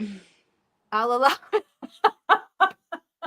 Thank you, Doc. It's something funny, Miss Reed. Yeah, your fucking face. I'm tired of being here. That's what's funny. You know what I mean? Doctor, we got to get you on with Auntie Deb, because you are the best. Auntie Deb promised me. I was a little shy, and so she had calls in like you call in like you did with Sex and Sue and stuff. Yeah. And says like, well, then you just show me what you got. So Melissa with one ass just said James got off the panel just in time. Now you all see why Doctor waited till the end to close it out with us ladies, right? Because at the end of the day, Doctor, this is the Angry Bitch Club on Wednesdays. Calling Out Corruption is on Thursdays, but we had to talk about JLK today and honor him. But this is the Angry Bitch Club where men can enter at their own risk. Well, I want to do like, Saturday Night Live's not like it used to be. So I want to get Aunt Deb and I'll be judge. And then they can have their beef in my courtroom. Exactly. Amber says, what happens in Vegas stays in Vegas. I could probably get away with it there. So what happens at the Angry Bitch Club stays at the Angry Bitch Club every Wednesday night. Julie says a girl can dream. Oh, I love that. I guess that has to have something to do with James. Careful coming to him. Listen. Get off my lawn. You tell Trump to get off my lawn. Oh my gosh. Julius, craziest person on earth. I thought Canada was the 51st state now. Not yet. Listen, I'm going to do some commentary on that, but I'll praise him for some things. But come on. Don't be so go to Massachusetts, Mr. Trump, and work on that before you come and take my country. That's right. Well, he's got Greenland. He can get himself busy with Greenland. He doesn't need to go by you guys and bother you. But it's so the reason I learned about law and stuff is because I have to learn, because then I have to know how to work with the system, right? Right. So, well, Dr. Jones, when I go and see Trump and all this thing, like you're getting mad at the priest for like talking, like it was insane. And I was like, especially watching him stoned, he looked like he was like, I don't know. Hitler or something. Julie, our craziest person on earth, says Dr. Jones reminds me of Tracy Ullman. Who's is that she's a comedian. You kind of do actually. You need to look her up. You need to Google her tonight. Well, I think, is she blonde and she has like sort of a raspy voice? I think so. I'm not. I know who she is too, but she I can't. She swears a lot. Yes, she swears a lot. Yeah. Well, it's just like. So like people gotta be careful. This government, maybe they're aliens. Like, I don't know, apparently Yellow Cottage Tail got a card reading, and if you go back in time, he's wearing sunglasses, and he said 2025, a big anyways, Hi, Melissa. Thanks so much for coming tonight, my sweet, wonderful, wonderful human that you are. Melissa with one ass says, at Julie, craziest person on earth. I think Quebec is the holdout. No, we've got problems here. I've been on a year waiting list. So there's a lot of stuff in Canton that is going on that I'm experiencing here. And and then don't get me started on 2 genders and 5, 6 genders. Like, anyways, Anybody want to chat about that? I'm always willing to learn about politics. I think you need to come on my Tuesday night shows. Voting day is when I do the politics once a month. I usually have Digital Warrior on with me, and he is amazing. He's so well. He's just so ben great. là, Julie, elle sait pas toujours les Français. Well, we're going to have you on a lot of nights. You're coming back to the Angry Bitch Club for sure, because I'm French, Irish, and very stubborn. You're going to teach us more about all these meditations and different things we can do for stress. And I want you to meet Adina Beth, who's a very dear friend of mine. I was her instructor when I taught for USC after I got my master's. You told me about her. She's amazing. Like, she knows so much to do with chakra and with meditation and mindfulness. And she's an amazing speaker as well. So I definitely need to hook you guys up for one of the Angry Bitch Clubs. You guys will be phenomenal for all of our ladies and gentlemen that brave us on Wednesday nights. Maybe she could give me tips in speaking, but Trump. When you were doing the Kegel thing, Sherry D says, wait, tighten my Kegel, but push my stomach out? Okay. Can you guys see me?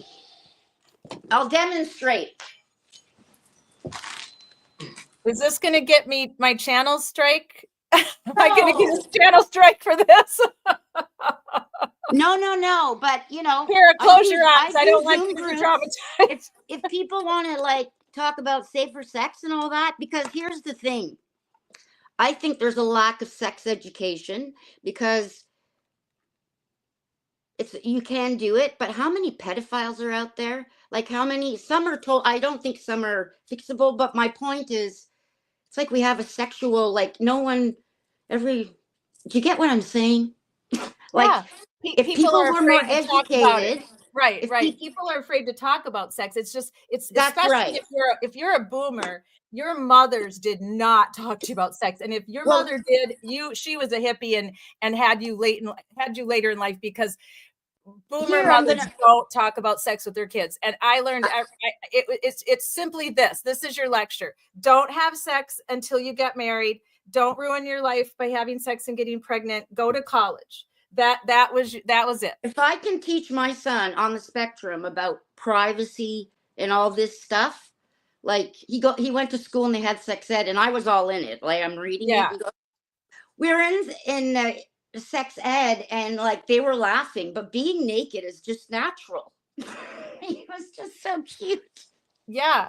So this is the recent thing I took. Okay, so if anybody's interested, I can provide resources. If you would do that, I'll put it in the replay chat. I'll type it all in there, where I'm going to try to figure out how to put up the documents. I know there's a way I can do that, because others have done that recently. I should go and train the cops on how to do this, and then train the cops. Hysterical? No, she is in trauma. Right. And I'm like, how come those, and I don't know how you say it. How come do they have training in trauma-informed care? You could have they didn't, sorry. My point is, I just really am disgusted with the misogyny and all that. And it's utterly, it's okay. Oh my gosh. Listen to this, you guys. I was going to tell James this when he was in the chat. I'll have to email him. So today I'm preparing for all this. It was right before you and I spoke, doctor, to prep for tonight. And right after I got off the phone with the lovely detective, I sit at my kitchen table with tea, and I look out. There's 3 squad cars right in my front, practically in my front lawn. They're all parked at angles, blocking off the circle that's right in front of my house. And in the circle, just so I give you some context to this. So in the circle, there are twins that live there that I just adore. They are adorable. They're in kindergarten, and there's 2 or 3 other young children and a couple teenagers. So I saw this truck that I didn't recognize in the circle, and they had it surrounded. I'm like, oh my God. One of the kids has been run over. My heart just sank. I went into my garage. I opened my garage. Now I know better, being former law enforcement, than to go running up to the scene. So I was in my driveway, and there was a police officer standing behind, a Holly Hill police officer standing behind his vehicle, putting gloves on. He wasn't part of the arrest. He wasn't securing the subject. I said, officer, are any of the kids hurt? Are any of the kids hurt? I said, he didn't answer. I said, officer, what's going on? He turns around. He looks right at me. This is what he says. I am not making this up. Shark attack. That's what he says to me. Shark attack. And I sat there a minute and I got really steamed. And I said, that wasn't very nice. And then he looked at me and he said, go back in your house, ma'am. You should not come out here when you see 3 squad cars. I went back in the house. I sat down. I immediately called my police department and I asked to talk to a sergeant. And they said the sergeant was on the scene. I said, okay, it can't be good. I would like to file a complaint. And they said, okay, call us back in a little while or we'll take your number. So I gave them my number. I watched out my window while they arrested, I guess, a neighbor 4 doors down from me who has major mental health. And that is an understatement. And why he hasn't been taken into care before now, that apparently he had a weapon in his vehicle. So I get why the officer was snappy with me, but he wasn't just snappy. He could have just said, ma'am, go back in your house. It's a shark attack. If he had time to be an asshole to me, they obviously had him arrested and in custody. He had time to be an asshole to me when all I said was, is anybody hurt? I'm not happy about it. I thought it was completely out of line. And I did call afterwards when it was all done and they had left. And I talked to someone. I talked to a sergeant. He was quite polite to me. He said he would look into it and that he understood why I would be upset by that. If he had just said to me, ma'am, go back in your house, I can't talk to you, I would have totally did it. I mean, at that point, I didn't know it was a gun call. I didn't know anything. I just thought one of the kids got hit. So that is not how police are supposed to talk to you. I never in my career ever talked to anybody that way, whether they were a subject, a suspect, a person of interest. Never, ever. You do not talk to people that way. It is wrong. It is just wrong. And they're supposed to be trained to behave better than that. So again, I would have given him all the leeway in the world if he would have just simply said to me, ma'am, go back in your house. Because it was a dangerous call. And I didn't know it was a dangerous call, obviously, but that's why they don't want people, coming out of their houses. But everybody was out of their houses. I wasn't the only one. I'm the only one that yelled, is someone hurt? What's going on over there? Is anybody injured? Is it one of the twins? Everybody else was just standing in their yard. So all he would have had to say is go back in your house. There's a shark attack, was so out of line. And I hope, to God that he did get a talking to by the sergeant. JC, I remember I heard her. She's like one of the boys clubs. She just has that. She hates women. She's like, please don't sign up to be law enforcement because there is locker talk. And if you can't handle it, you shouldn't. Right. So that is locker talk is ridiculous. Like, right. That's yes. I'm like, I wonder what your locker talk sounds like. You cunt. You like, what do you like? How is it for women? I don't know. Anyways. Exactly. Well, I have to say, Julie, she says, do you still have your badge? Can't show him that. That's actually a felony. Because really? I'm no longer a police officer. I'm not allowed to badge anybody. That's what they call it, badging. Like many officers have gotten in major trouble when they've been pulled over on like a traffic stop for speeding. And then they get out their badges and they badge the cop that's pulling them over. You cannot do that. But I do have my badge and it is in my car, not because I would ever badge anybody, but because I like it there. So sometimes I want to have that experience of being like, you're under arrest. Yeah. When something happened, my friend, I ran off and they like, no, you carry the drugs. You innocent looking. Yeah. Anyways. And then Julie says, wait, really? BA flashes his at court. Oh, I can't wait to do Friday Night Lies with Brian Elbert. I just can't wait. He is stone cold. It's hard to pull out, but I think I have pulled out his lies. And I think a lot of you have, but I have to say, police officers go through training. I said this in one of the chats I was in recently. Police officers, I think it was Surviving the Survivor. Police officers go through training to be able to learn how to give testimony when they're called to court, and how not to have facial expressions or to get angry. That you're kind of trained how to mentally walk in and just keep it just the facts, ma'am, business as usual, not get emotional when the defense comes at you. So he was very, very calm. He was like ice when he was on the stand, but I saw tells, and I can't wait to go over his testimony with all of you in a couple weeks, Friday Night Lies, I'm because curious to see if our tells match up. I love it when our tells match up. When we did Chris Albert last Friday, a lot of us that were in the chat together, we had tells that matched, a lot of us. And now we're going to do Julie this Friday. We have to finish a little piece of Chris, and then we're going to do Julie, which should be quite interesting, because the whole Dunkin' Donut thing, I don't buy it for a second. If I could prove that Dunkin' Donuts was closed in a blizzard, I would do it. I tried calling the Dunkin' Donuts. Oh, I'm on it. I'm on it.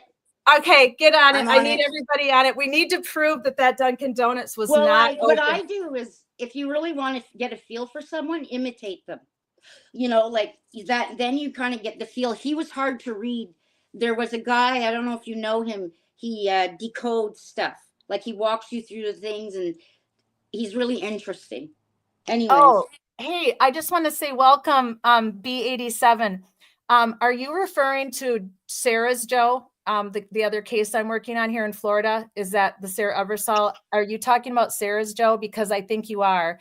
And yeah, we'll have another up. In fact, we might do a double like we did last time. We might do Kara and Michelle together, since they live so close to me, and we have new updates as well for Michelle's case. She's been putting up more and more flyers, and interestingly enough, Tyrone and his mother and sister have been tearing down all the flyers, because Tyrone is now considered a person of interest on the new flyers that the Marion County put out. So now we have, is it possible that Tyrone was working with Joe? Is it possible that it was premeditated? Yes, it is. Anything's possible.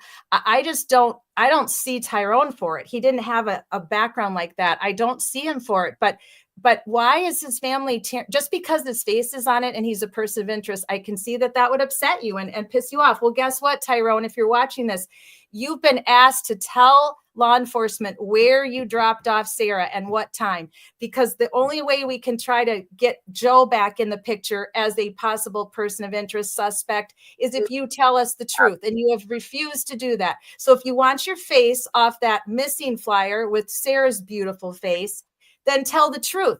Quit hiding behind all these lies, and your family is lying for you too now. Tell the truth. Tell us where you picked her up, where you dropped her off. Your phone was triangulating, so we know you were in the area. Tell the truth, and your face will come off the missing flyer. It's as simple as that, because every missing flyer you tear down, Michelle's going to put back up. She sent me more photos today of all the littering. She picked up all the litter, by the way, Tyrone and your family. Michelle picked up all the litter because she's a good, kind human. And you just left it there. You tore down the missing flyers of Sarah, and you left your litter there. So if least you could do is, if you're pissed about it, then pick up your litter and throw it away. But we're going to keep putting them up, and I'm putting some up on the bridges that go over to the beaches. She's going to give me some flyers, and I'm going to put them all on once I get permission, so I don't get a ticket. I'm going to put them up wherever I have permission to put them up, because there's a possibility that whoever took Sarah that night brought her over here to the beaches. There's a very high possibility that someone might recognize her. Everything we do to put out Sarah Ebersol's face is going to help Michelle find her sister. So thank you so much for coming in tonight. I really appreciate it. And we'll have Michelle back on next week to give more updates on what's going on there as well. And everybody, thank you so much. I did not expect to go this long tonight. I hope I didn't tire you all out too much. But what a great way to start our week off with James Jackson, with honoring John O'Keefe, continuing to try to do our best to put the word out and continue to advocate for Karen Reed and her innocence, and that they need to arrest the people that they need to arrest are not arrested right now. And we all know that.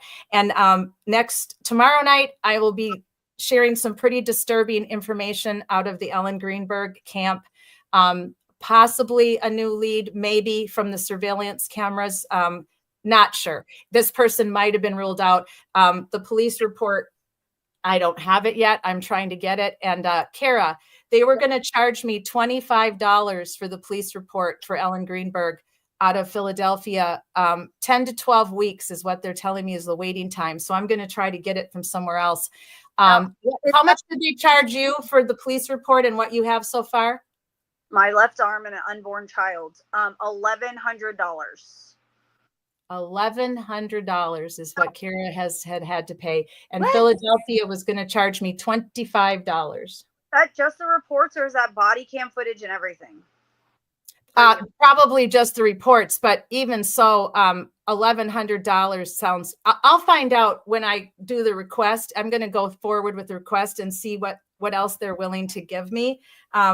After I want to talk to her parents first too and find out if that's a good idea or not. I don't want to make waves because there could possibly be a break in her case. So I'm trying to just cover what's already known and just continue to advocate for her. I don't want to make waves and compromise what could possibly be a break because they've been waiting since 2011. So all live streamers have to be very cautious when you live stream about cases that you're not compromising the investigation, that you're covering the facts of the case, the police reports, the autopsies, your opinion on what happened, your chat's opinion on what happened, but always check with the families. Like, I don't say anything about Sarah without talking to Michelle. I don't say anything about Jason without talking to Kara, because these are ongoing. Even though Kara's case is closed, we're trying to make it not closed. And Michelle is an ongoing missing person at risk right now. Sarah is considered now endangered finally. So we have to be very careful. And Ellen's case has never been a homicide. It's always been ruled an unliving, which no one in their right mind believes. Is she the one that has an injury on her head?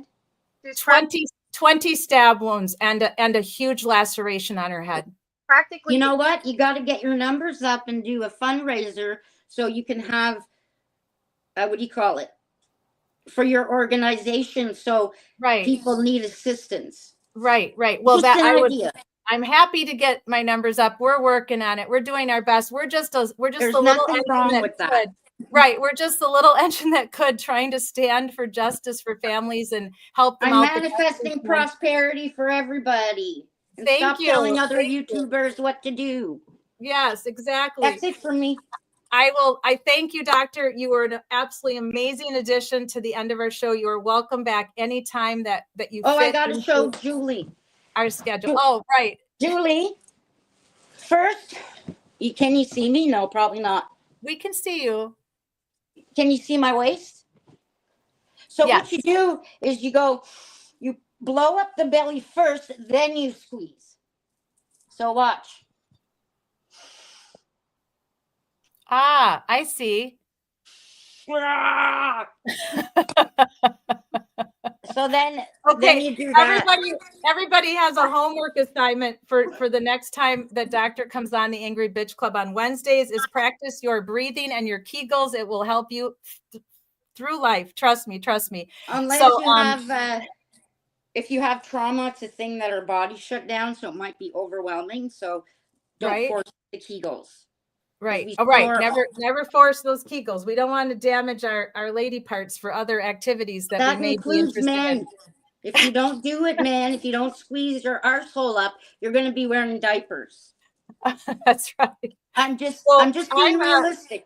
I'm going to ask you two ladies to stay with me in the green room. Stay with me because I'm going to play our song to take us home tonight and show a few more slides.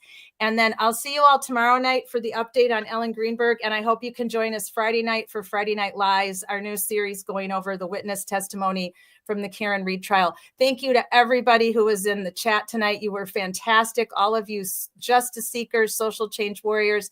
Thank you to everyone on replay. If you're new, I hope you'll come back. You're always welcome. Questions can go to my, you can ask me questions on this replay in the chat box there. You can ask me questions at my email, acttmsw@gmail.com, acttmsw@gmail.com, Facebook private messenger questions or Twitter X. Thank you, everyone. Just us. Yes, and if anybody wants to do private, if you could private, like sort of for the sexual trauma. Yeah, anything you want to give, I will put in the replay area where we can put information. I'm happy to do it. And I would have a separate group for men because I know a lot of men who have experienced it. They don't talk about it. So Oh, for sure. I'll put all your information. I'll put James' information for his new YouTube channel. Everything will go in the replay chat. So I'm just going to play our song, show a few slides. Thank you to Amber K for everything, for helping me launch this channel. You've been with me since September. I'll miss you. I'll miss you terribly, but I know you need to focus on your family. But we will always be friends. And that has been, of all of the craziness of the past 2 months with so much going on Twitter X and other things, the highlight of my entire experience on YouTube is being able to be a friend with Amber. And so many of you have been kind and generous and sweet, and just generous with your thoughts and your compliments, and your constructive criticism is always welcome. And my new friends across the pond on replay, thank you for all of your wonderful advice, and I'm so happy to get to speak to you using that Twitter function where I can actually have a conversation with you now and hear your lovely accents. It's been really awesome. So what a great world we live in when we're positive and hopeful, and we fight for those that need us to fight for them. So good night, everyone. I hope you enjoy our out music. Thank you to the creative department, and I'll be back tomorrow, and I hope you all have a great night tonight. Thank you, everyone. Je t'aime.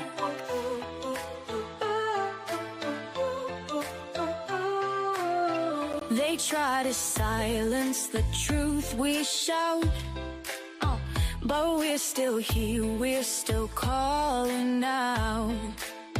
Corruption hides behind a badge of name. We light the fire, expose the shame.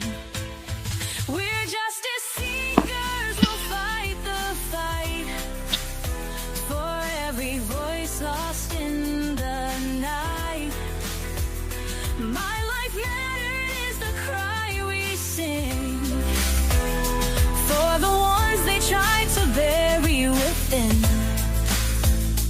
It's just us, we're a movement wide. Together we rise, won't run nor hide.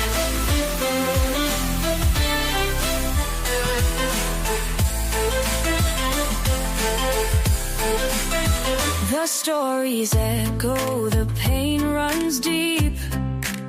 For stolen lives we can't just weep. Elected power, but their hearts are cold. We'll bring the truth, let it be told.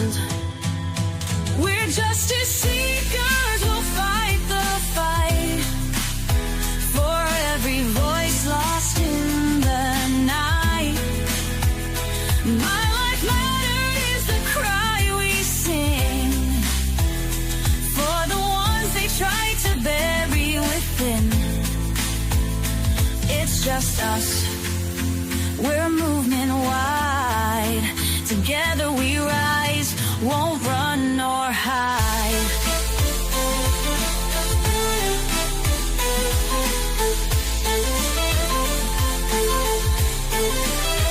We're justice seekers, we'll fight the fight for heal wounds, undo the harm.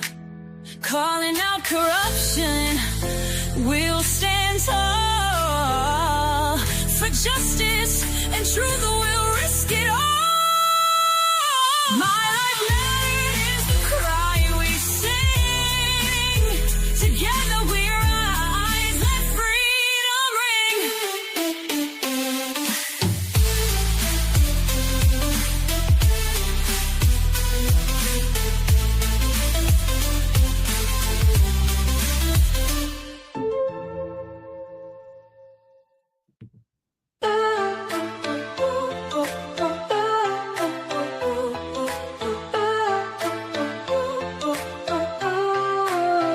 They try to silence the truth we shout, but we're still here, we're still calling out. Corruption hides behind a badge of name. We light the fire, expose the shame. We're justice seekers, we'll fight the fight for every voice lost in the night.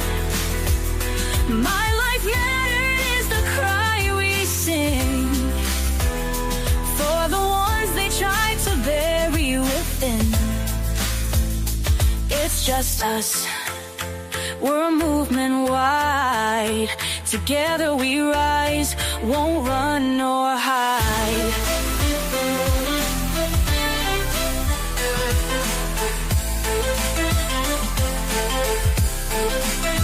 The stories echo, the pain runs deep.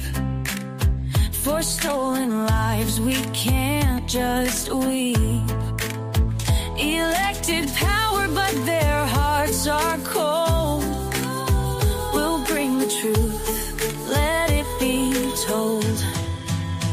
We're justice seekers, we'll fight the fight. For every voice lost in the night. My life matters is the cry we sing. For the ones they try to bury within. It's just us. We're a movement wide. Together we rise, won't run nor hide.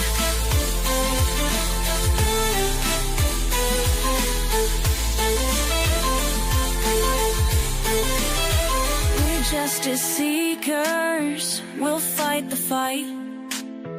The heroes undo the harm. Calling out corruption, we'll stand tall. For justice and truth, we'll risk it all. My